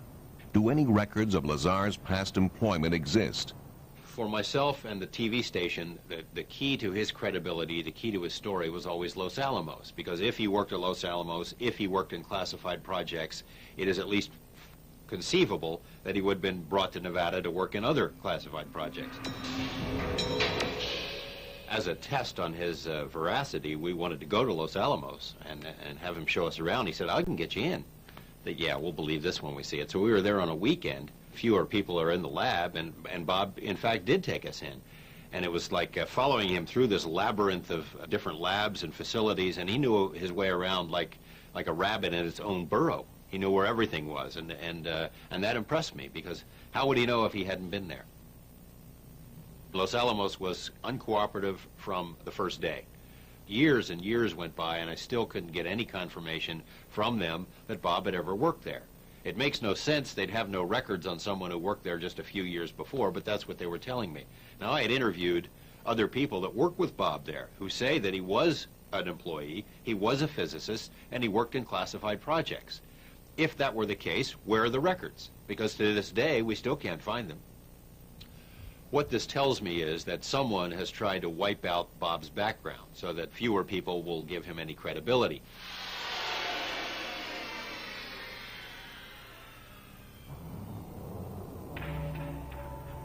Lazar claims his first few days at the secret base were spent under guard reading briefing documents. According to Lazar, these documents possessed detailed knowledge of aliens and made clear that the spacecraft was not a recent acquisition. It seemed like they had been working on it for at least a couple of years, but it could have been 20 for all I know. Each group would work on a very specific part of the craft. For instance, there was a group working on the metallurgy of the craft. Our group, and as a group I mean two, we had the specific job of dealing with the power and propulsion system of the craft. Once when I went in the hangar, all the bay doors were open all the way down, and you can see that there were other crafts in there, and they were all completely different. Now, I was told that all the power sources and propulsion systems were identical in them.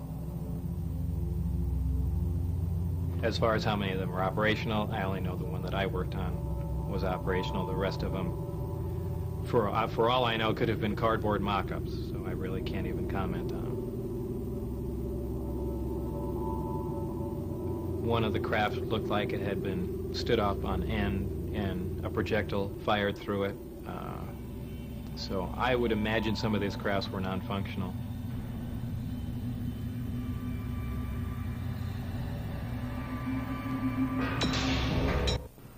Is it coincidental that these UFOs look like planes found in Germany? Is it coincidental that huge numbers of UFO sightings witnessed in videotapes look like planes found in Nazi Germany? They've had over 50 years to develop all of this technology.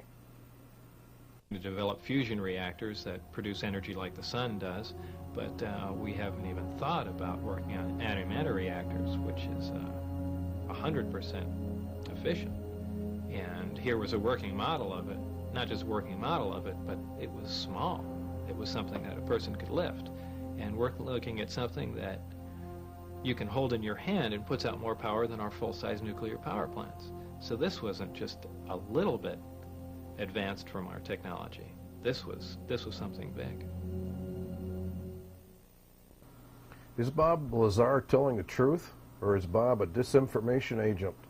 The claims of extraterrestrials proves that he has at least accepted the official position of the U.S. government and evolution, and is involved in the overall strong delusion of the Bible, because that's the very claim of the Bible, that they would embrace that at the end of man's probation. The hype that we evolved and that we are all products of gods from outer space is gaining ground rapidly, as Bible prophecy said it would. This acclamation program run out of the NSA is working overtime to slowly condition the masses of the world for so-called alien contact. It is one of the greatest of deceptions. The Illuminati plans to bring about their Fourth Reich of the rich are going as scheduled. The UFO sightings all around the world only hype the concept of aliens more and more, as the famous Illinois sightings.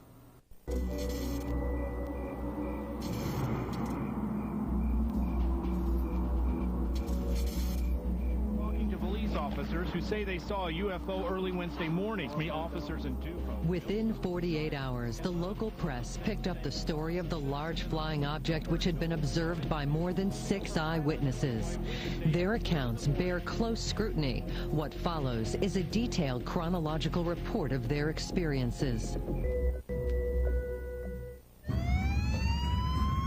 The media had a field day in January 2000 when 6 witnesses, including 4 policemen, claimed to have seen a strange object flying over southern Illinois.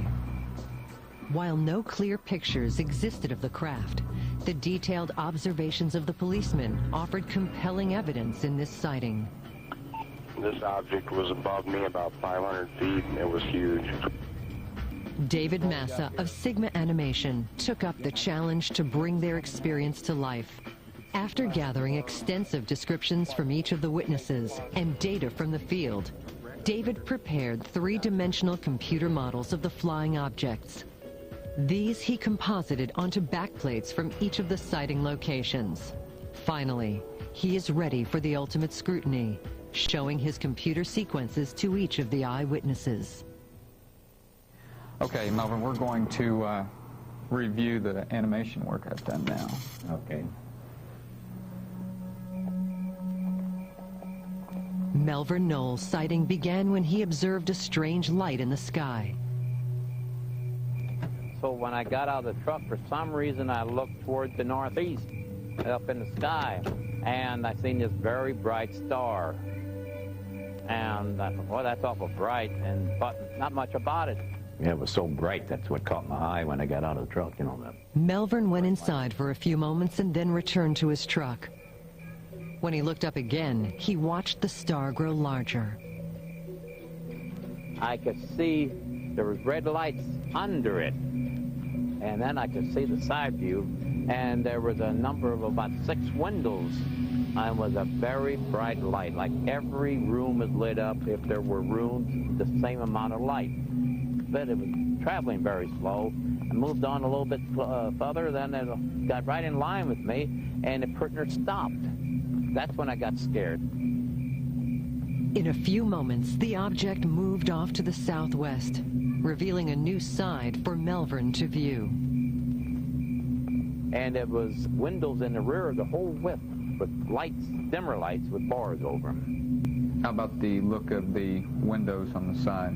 That was really close to what I'd seen. Good, good. Just brought me back to that morning when I was standing there looking at it. Ed Barton's experience, supported by the new animations, revealed some interesting details. When I got about in this position right here, I was looking off to the southeast, and that's when I saw the two gigantic bright white lights. It's an intense white light, kind of in between the two clumps of trees. And again, they were just very bright white light with like these light rays emitting off of it, kind of like the Japanese rising sun battle flag. Officer Barton drove to a closer location to get a better view. I wasn't sure what was going on at that time. I thought maybe it was an aircraft going down or something like that. So I turned on my overheads and my wigwags, and I sped up, again continuing southbound on Route 4 into Lebanon. As Officer Barton closed in on the object, suddenly it began flying towards him. He stopped his car to observe closely. Okay, that's when I started seeing what looked like an elongated, massive black triangle. But it wasn't coming really fast. It was almost like it was floating towards me. And it blotted out all the stars around it. The triangular object turned gently around, revealing a rainbow-colored pattern of lights, then suddenly accelerated southwest toward Millstadt, Illinois. It's almost like going back to that map, almost like somebody took a photograph. Well, whether it's a plane or not, it's heading westbound now. Is this pretty much what it was like as you remember? The third police officer, Craig Stevens, reported the following experience. Look over the west direction and caught it out of the corner of my eye, and I saw the object. It was moving real slow. It was huge. So I immediately thought to go back and grab my Polaroid. Snapped a picture of it. The rear of it had like a strobing white light and 3 bright white lights, one in the center and 2 on each side, and I saw a red blinking light on the bottom. It's amazing to see it. It sends a chill up your back. Yeah. That's about as close as you can get it without being there. Definitely. And finally, Stephen Wanacott reviewed the renderings. I was surprised that the graphic was as close to what I remember seeing as it was. It was like I was seeing it again. Many of these objects may well be holographic images projected using satellite technology under Project Bluebeam.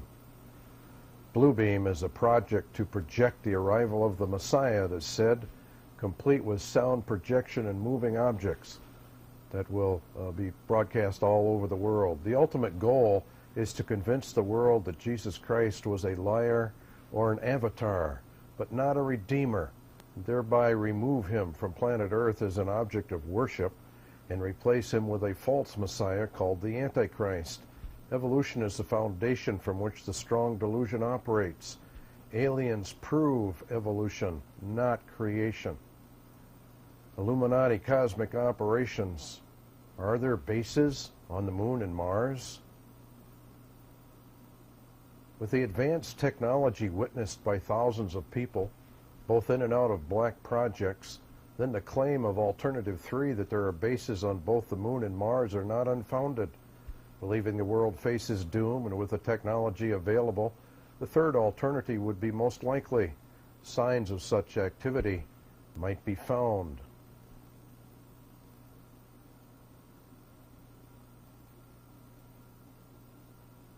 The strange object on the asteroid Eros.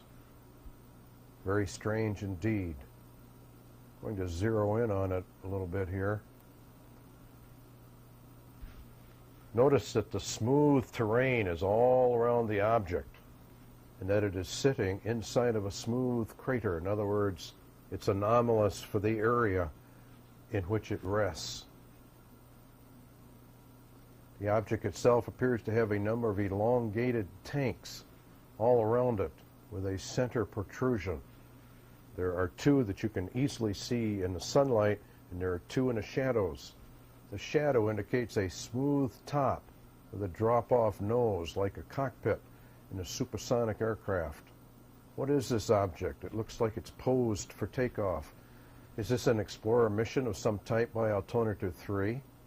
The object is not natural, nor does it show up again in other pictures taken by NIR before it finally landed on Eros. And there are some lunar anomalies as well that we should look at. Strange moving lights and glows have been observed on the moon for many, many years, recorded in observations of earthbound astronomers. NASA has a huge list of these transient lunar anomalies. NASA abruptly, and with no explanation, halted all further moon operations. It was said that they were warned off by people on the inside. Were they telling the truth? Did NASA lunar missions run into the secret Nazi Illuminati activities on the moon?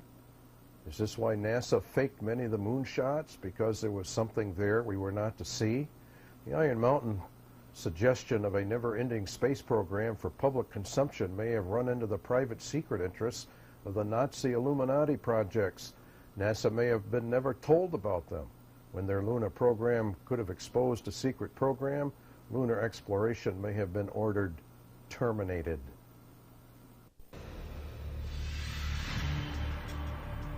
On July 16, 1969, America held its breath. 10, 9, ignition sequence start. 6, 2, 1, 0. All engine running. Liftoff. We have a liftoff.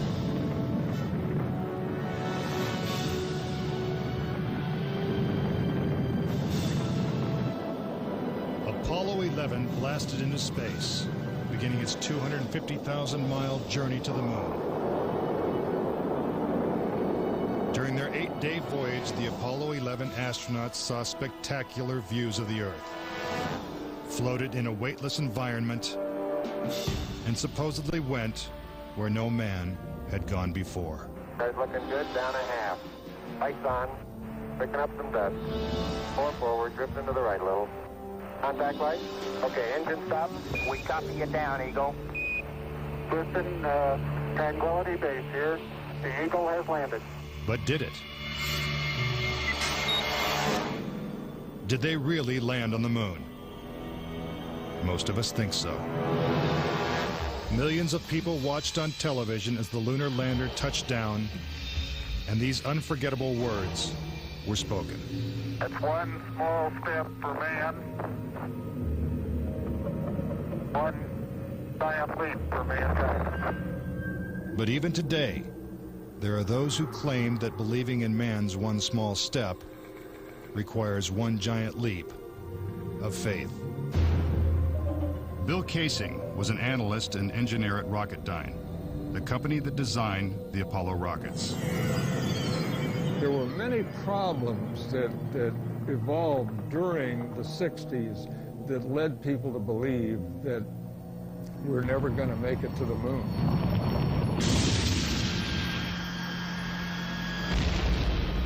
Three decades ago, when the world watched Apollo's lunar landings, Bill Casing was watching too. But what he saw on television, combined with his experiences at Rocketdyne, made him a skeptic. The whole thing then seemed phony to me. I think it was an intuitive feeling that what was being shown was not real. As he studied the footage more closely, he was shocked to find several inconsistencies. Casing observed that despite the clarity of deep space, the stars were missing from the black lunar sky. He saw the American flag waving, even though there is no air on the moon. And he discovered that there was no blast crater beneath the lunar lander, where its powerful rocket engine had fired. This evidence convinced Casing that we never sent a man to the moon. But NASA dismisses these charges. There are always going to be people who believe some outlandish theories, and the notion that we somehow were able to fake the lunar missions is pretty outlandish. As outlandish as it might seem, it has been estimated that as many as 20% of Americans believe we never went to the moon.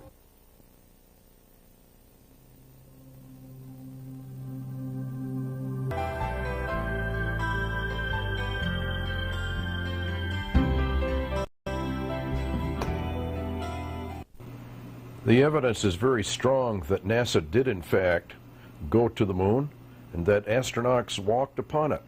The evidence is also clear that NASA faked a good share of the moon shots because they could not show the real pictures.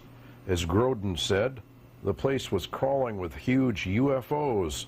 They had come down in the wrong place. Secrecy was compromised. Although Groden is not the real name, nevertheless, this event probably did take place. Under UFO magazine printed a series of articles called Moon Secrets.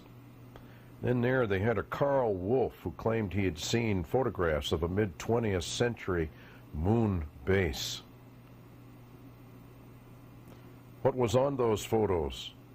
I saw geometric shapes, I saw structures, and that is the best answer that I can give you. I saw structures that were not natural structures on the surface of the moon. Carl Wolf worked for the military and was at Langley Air Force Base as an Air Force technician during the 1960s. While there, and in his capacity working on some devices in a very secret area of Langley, he was shown by another technician photographs taken by the lunar orbiter prior to the lunar landing of structures on the moon that were specific, artificial, and constructed of stone and other materials. Some of them were very large, and he states are unmistakable evidence that someone had been on the moon before we landed in 1969, and that there are artificial structures on the moon. My boss came to me. I was working in a color lab at that time. I was a technician, photographic technician. I was asked to go over to this facility on Langley Air Force Base where the NSA was bringing in the information from the lunar orbiter. And so I packed up some tools. I went over. I went into the facility. A couple of officers took me into this hangar. It was a very large hangar. So they took me into this laboratory. I took a look at the equipment. There was an airman second class in there. I was an airman second class as well. He turned the equipment on and put it through its paces. It didn't do what it was supposed to do. I saw what was going on with it. And I said to him, you know, we'll have to take this thing out of the lab if we're going to work on it. We can't work on it in here in the darkroom environment. So everyone left the facility, left the darkroom, except this airman second class and myself. And we're in waiting for someone to come to remove this piece of equipment. And at the time, I didn't know what the real purpose of this darkroom and this operation in this facility was. I thought this was where they were bringing the data in and then releasing the images to the public. They were doing 35mm strips of film at that time, which were then assembled into 18.5 by 11-inch mosaics, they were called. There was a digital signature and a grayscale on every 35mm strip. And those strips were from successive passes around the moon. So he was showing me how all this worked, and we walked over to one side of the lab, and he said, by the way, we've discovered a base on the back side of the moon. And I said, whose? What do you mean, whose? He said, yes, we've discovered a base on the back side of the moon. And at that point, I became frightened, and I was a little terrified, thinking to myself that if anybody walks in the room now, I know we're in jeopardy, we're in trouble, because he shouldn't be giving me this information.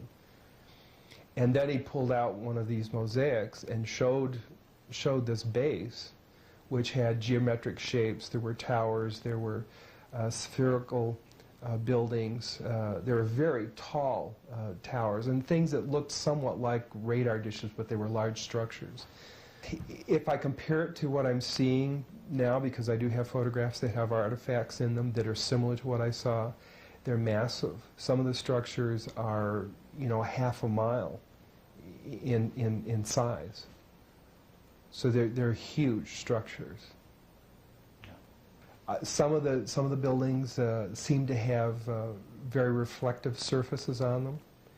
A couple of structures that I saw reminded me of cooling towers at power generating plants. They had that sort of a shape. Some of them were just very, very straight and tall with a flat top. Some of them were round. Some of them looked like a Quonset hut, you know, with a domed kind of, like a greenhouse. The particular shot that I saw, there were several clustered together over a landscape, a fairly large landscape. I didn't want to look at it any longer than that because I felt that my life was in jeopardy. Do you understand what I'm saying? I would love to have looked at it longer. I would have loved to have had copies. I would love to have, you know, said more about it or discussed it more, but I knew I couldn't, and I knew that young fellow who was sharing this was really, really overstepping his bounds at that point.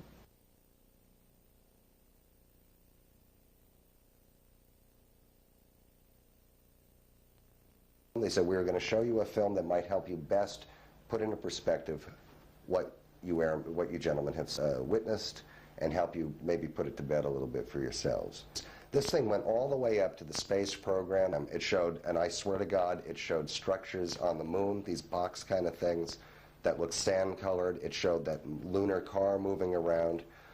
I remember those clearly because I remember being a child when all that was happening, but them at a distance pointing, astronauts pointing at these box-looking things, structured objects moving off the surface of the moon, filmed by definite Apollo missions. So whose moon base is it? And when Groden said we came down in the wrong place, what did he mean?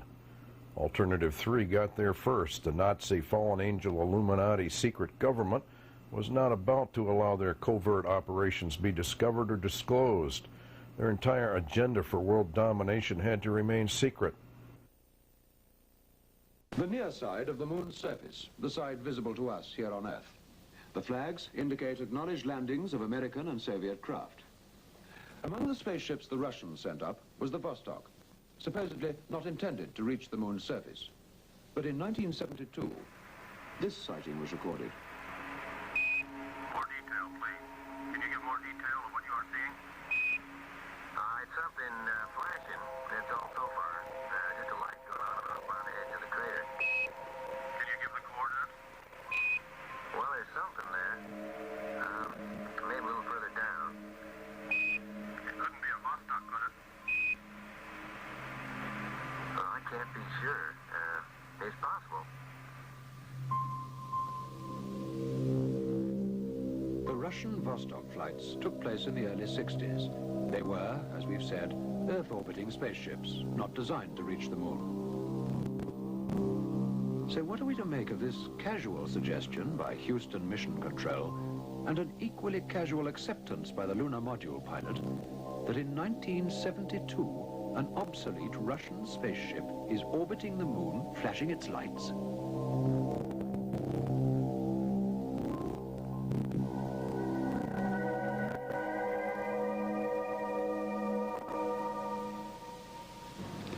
The Russians were the first on the moon with their unmanned rocket which landed here in 1959. Here, exactly 10 years later, Neil Armstrong landed.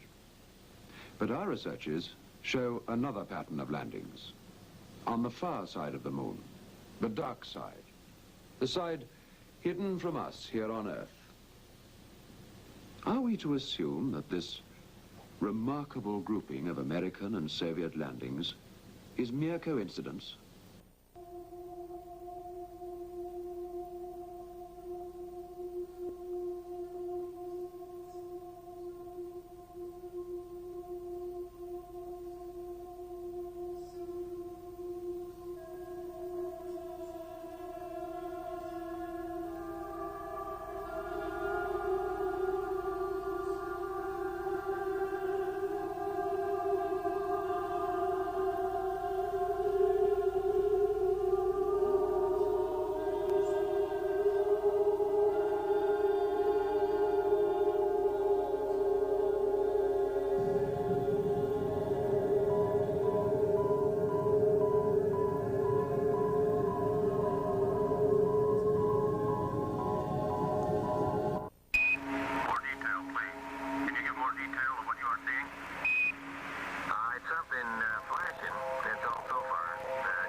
It's possible.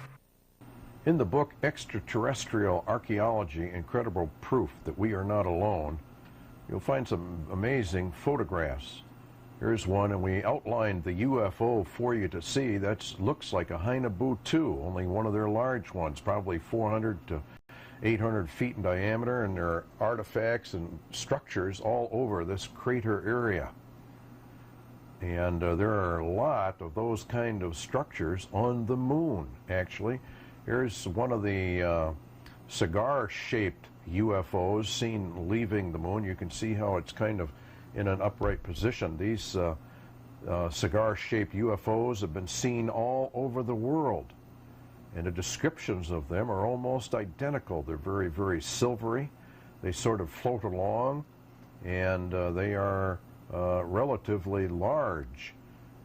Dr. Peter Bader claimed that these huge cigar-shaped UFOs were actually Russian cosmospheres. And they can range in size from 100 feet to almost 2 miles in size.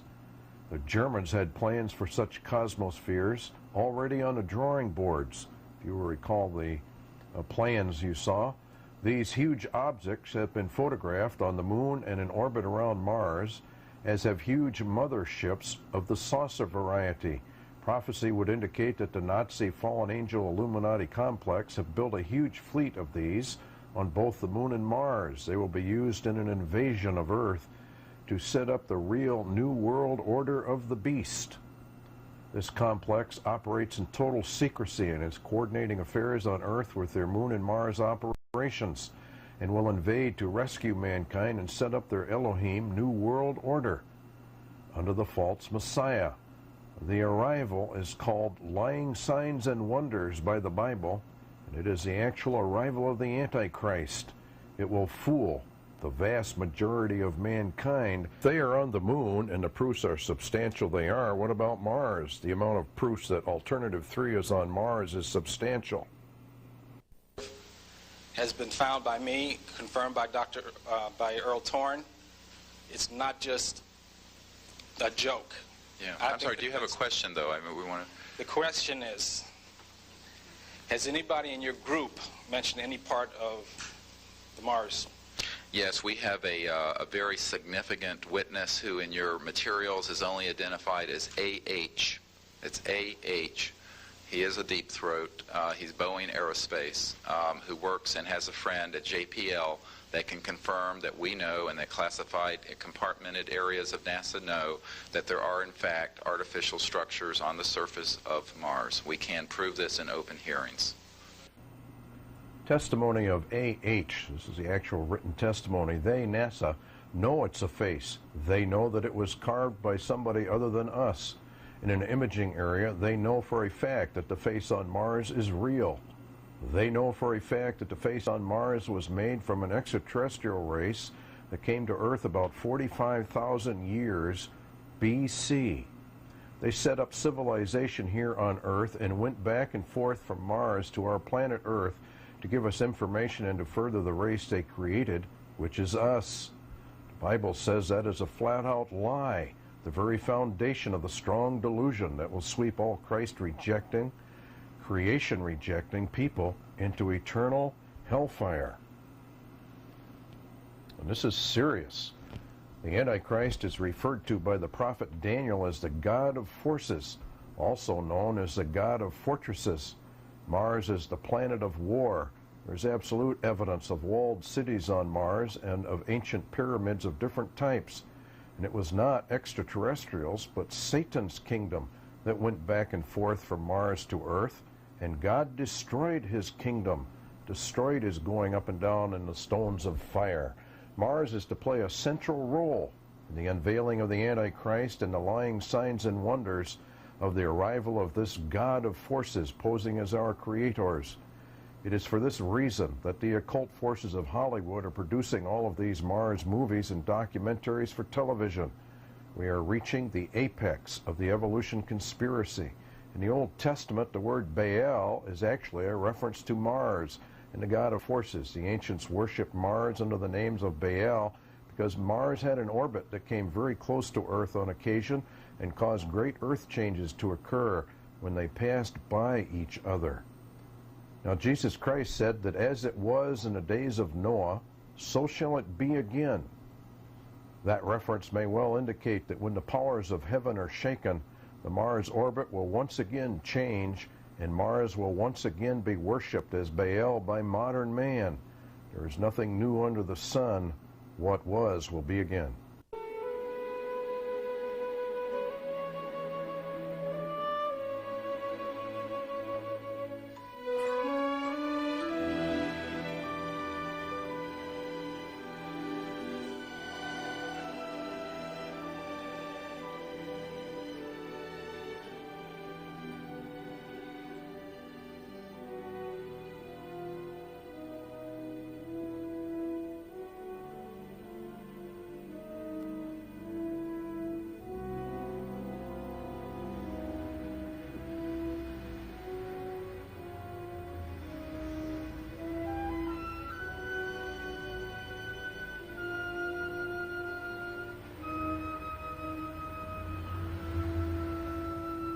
That's where they went.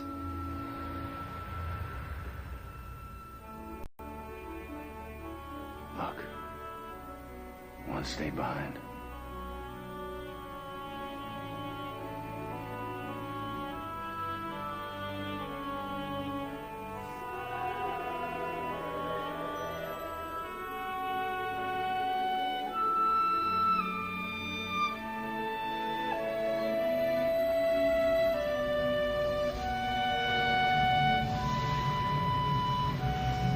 Earth, before the continents separated.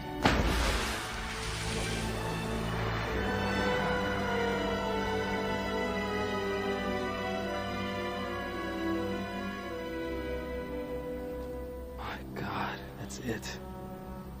Hundreds of millions of years ago, there was a sudden explosion of life on Earth. The first multi-celled plants and animals appeared.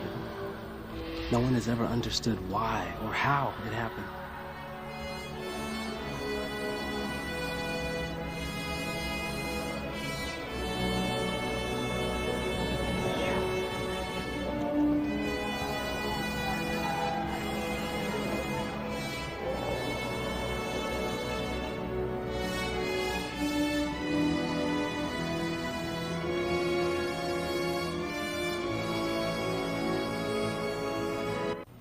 And so man meets his creators, little aliens from another galaxy far, far away. The God of the Bible is the God who created time, space, energy, matter, spirit, and life. He created mankind out of his own hand and makes no mention of aliens partaking in that exercise. He does not, for they did not.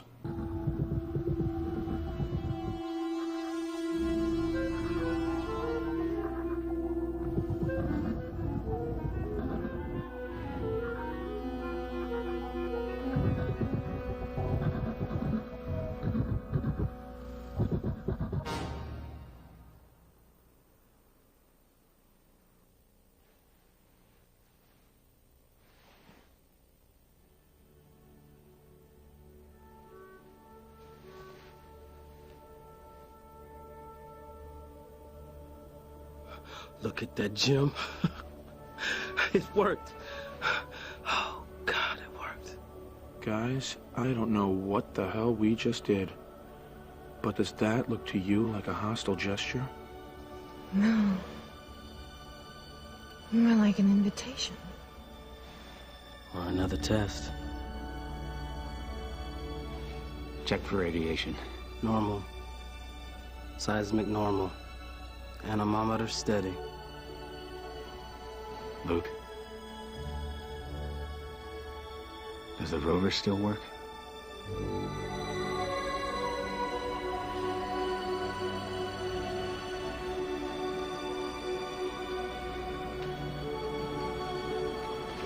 Phil, do you read? Yeah, Jim, your signal's breaking up a little in the storm, but I read you. We're at the face. We're gonna need a few minutes here. Same deadline. Launch at 1950 with or without us. Copy? Copy that. Jim, you sure you want to do this? I'm not sure about anything anymore. But I didn't come 100 million miles just to turn back in the last 10 feet.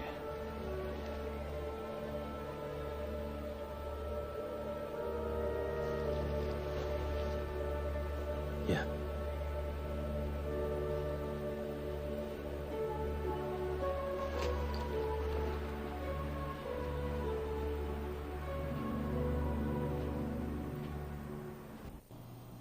There are multitudes of artifacts on Mars scattered all over the planet. Many of these can be argued as being natural anomalies, but many of them cannot.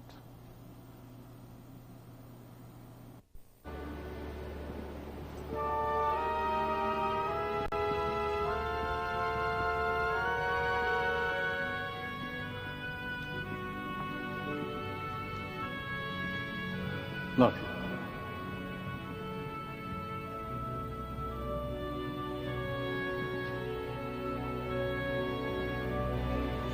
Is that what I think it is? Yeah. It's Mars.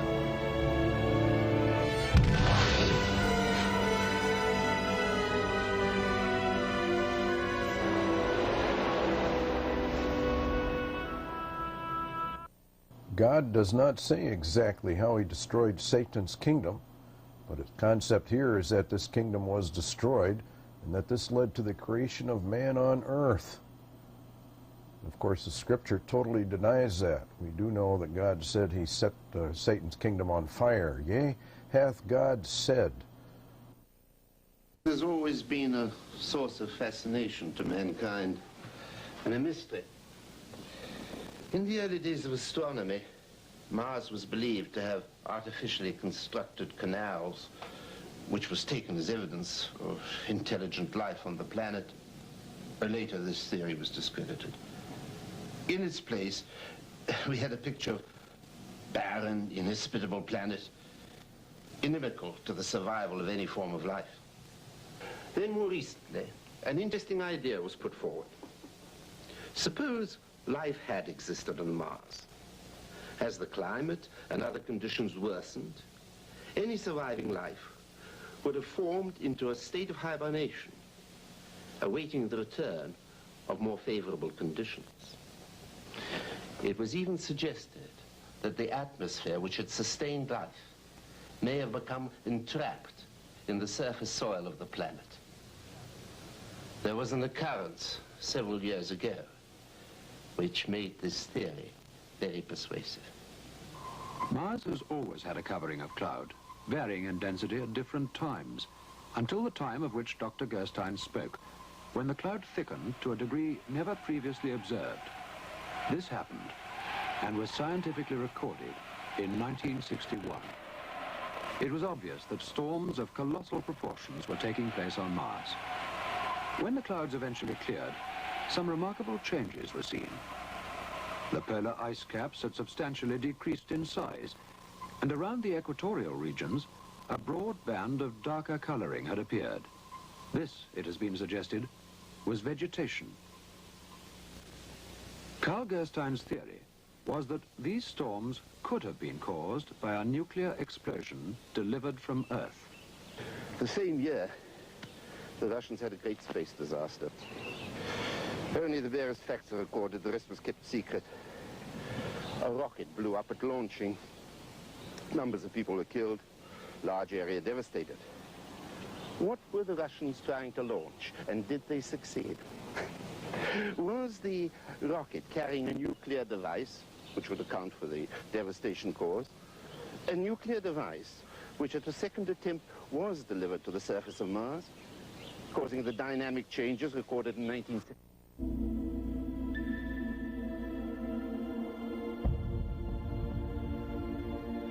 By the year 2000, we had begun to overpopulate, pollute, and poison our planet faster than we could clean it up. We ignored the problem for as long as we could, but we were kidding ourselves. By 2025, we knew we were in trouble and began to desperately search for a new home, Mars. For the last 20 years, we've been sending unmanned probes with algae, bioengineered to grow there and produce oxygen. We're going to build ourselves an atmosphere we can breathe. And for 20 years, it seemed to work. It looked like we pulled it off. We'd done it. Then, all of a sudden, oxygen levels started to drop. We don't know why.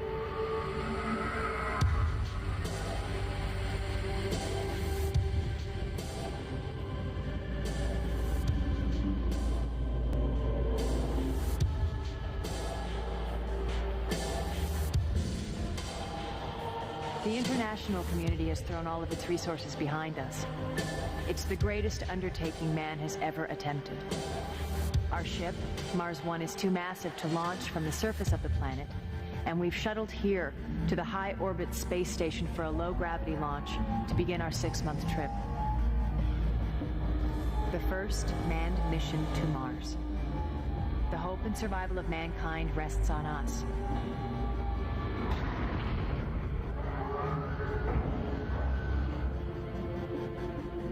But I know we'll solve the problem, because the best scientific minds are going there to figure out the answer. And I'm leading the mission. I'm Bowman, pilot and mission commander. Chantillis, chief science officer and the soul of the crew. Santon, a hothead but a fine co-pilot. Gallagher, our mechanical systems engineer. Maintenance. Frankly, not my first choice.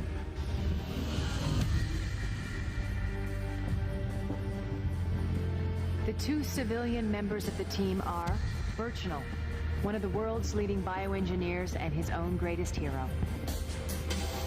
Pettengill, terraforming expert and last-minute replacement on the science team.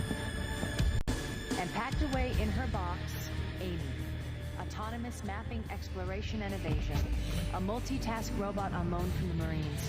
In other words, our Mars surface navigator. We're the first travelers to another planet. It's another giant leap for mankind. And if we don't figure out what's wrong on Mars, it could be our last.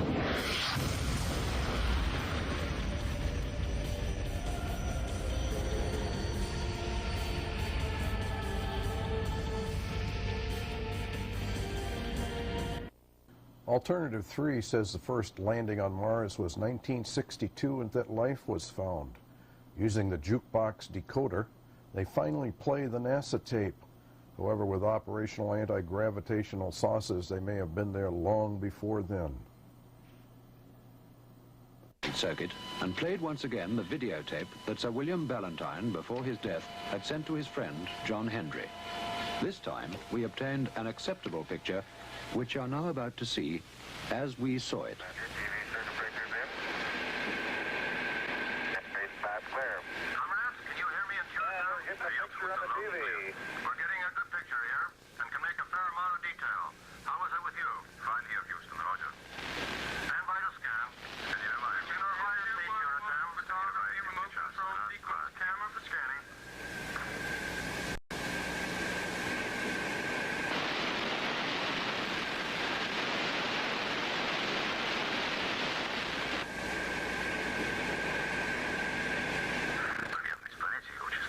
Okay, and mode 1 scanning.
We believe that to be an authentic record of the first and secret landing on Mars by an unmanned space probe from Earth. We also believe the date given, May the 22nd, 1962, to be accurate. Clearly, the blanket of total security by which this information has been covered could only have been maintained by the active cooperation of governments at very high level. Equally clearly, there must have been powerful reasons why the true conditions on Mars, suitable as they appear to be for human habitat, have been kept secret. Indeed, the effort which has gone into persuading the rest of the world that the opposite is true argues that some operation of supreme importance has been going on beneath the security cover. We believe that that operation is Dr. Carl Gerstein's Alternative 3. Whether a human survival colony has already been established on Mars, or whether plans are still in preparation for its transportation from the moon to Mars, we don't know. But we put out this program tonight as a challenge to those who do know to tell us the truth.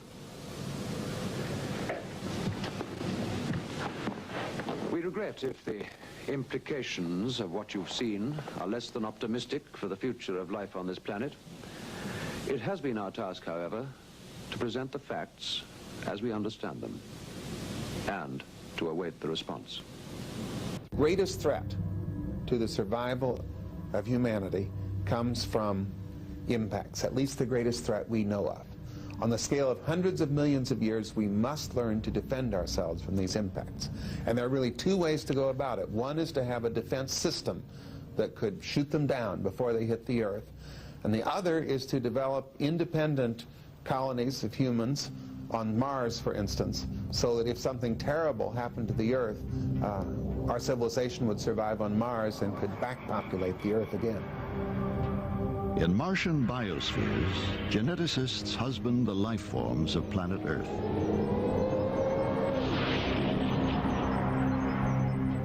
After the apocalypse, they return to our barren world with eggs and seeds and the precious stock of humankind.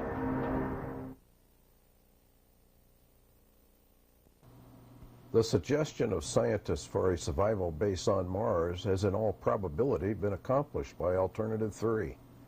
They have, most likely, been there for a long time.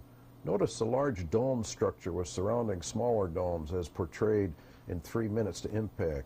This dome structure is actually found on Mars, and there are others in different locations.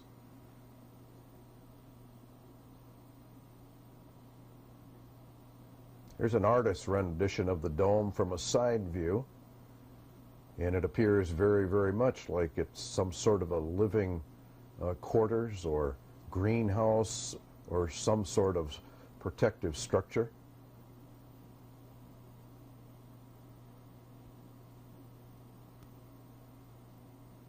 Notice similarities between it and what they're portraying on 3 minutes to impact. Do these concepts come from knowledge they have already? It certainly might appear so. And notice the very bright light on top of the dome. Here's a side view of a dome on Mars. This is an actual photograph. Anti-gravity objects in orbit or leaving the moon suggest that Alternative 3 contention of Moon and Mars bases is real, not fiction. During his time in Mission Control, he experienced firsthand some unusual happenings involving astronaut Ken Mattingly in the lunar orbiter.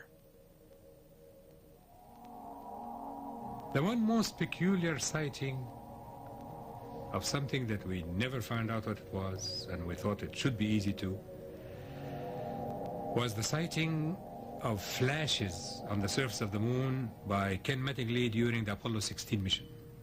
One of the objectives of that Apollo 16 mission was to see how much can we see and photograph in the part of the moon that is not lit by the sun, but by Earth shine. The first time Ken Mattingly began to do this, he said something like, "I'll be damned, I just saw a flash." And we said, "What flash?" So he said, "I just saw a light flash on the surface of the moon. Something on the moon flashed. As he came around the next time and we said, now be careful with this thing and look again and mark your time when you see it so we know exactly when it happens, because we want to tie this to whatever is happening in the landing site. One of NASA's experiments on the moon involved highly sensitive seismometers that, among other things, could detect the impact of incoming meteors. If Mattingly's flashes appeared again, the instruments should record the impact of a meteor, the most likely explanation for his sighting. And so, on the next lunar orbit, Ken Mattingly was briefed to look out flashes and report what he saw. I said, okay, and he did that, and he saw 2 flashes this time, and with that one orbit, not one. So we picked up the exact times, and we took these to our colleagues, the ones that had the seismometers, but at that time there was absolutely no evidence of anything hitting the moon at these hours, because it would have been picked up for it. There is absolutely no explanation. And that remained a complete mystery. At this time, the Russians had an unmanned presence on the moon, and that could have been the cause. But there are still some unexplained pictures. This one shows a shadow racing across the moon's surface. And here, a flash appears from a crater as an unidentified object passes overhead.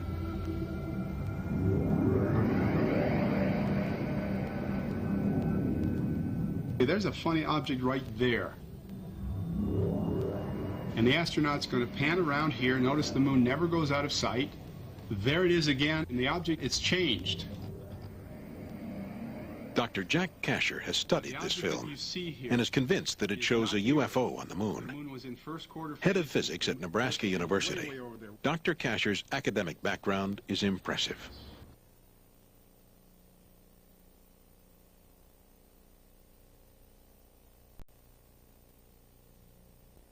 I think that NASA would tend to be quiet about anything that would tend to have an extraterrestrial interpretation. I think it's like the rest of the branches of the government. I think there's a cover-up, and they are keeping things concerning UFOs from us. 3, 2, 1.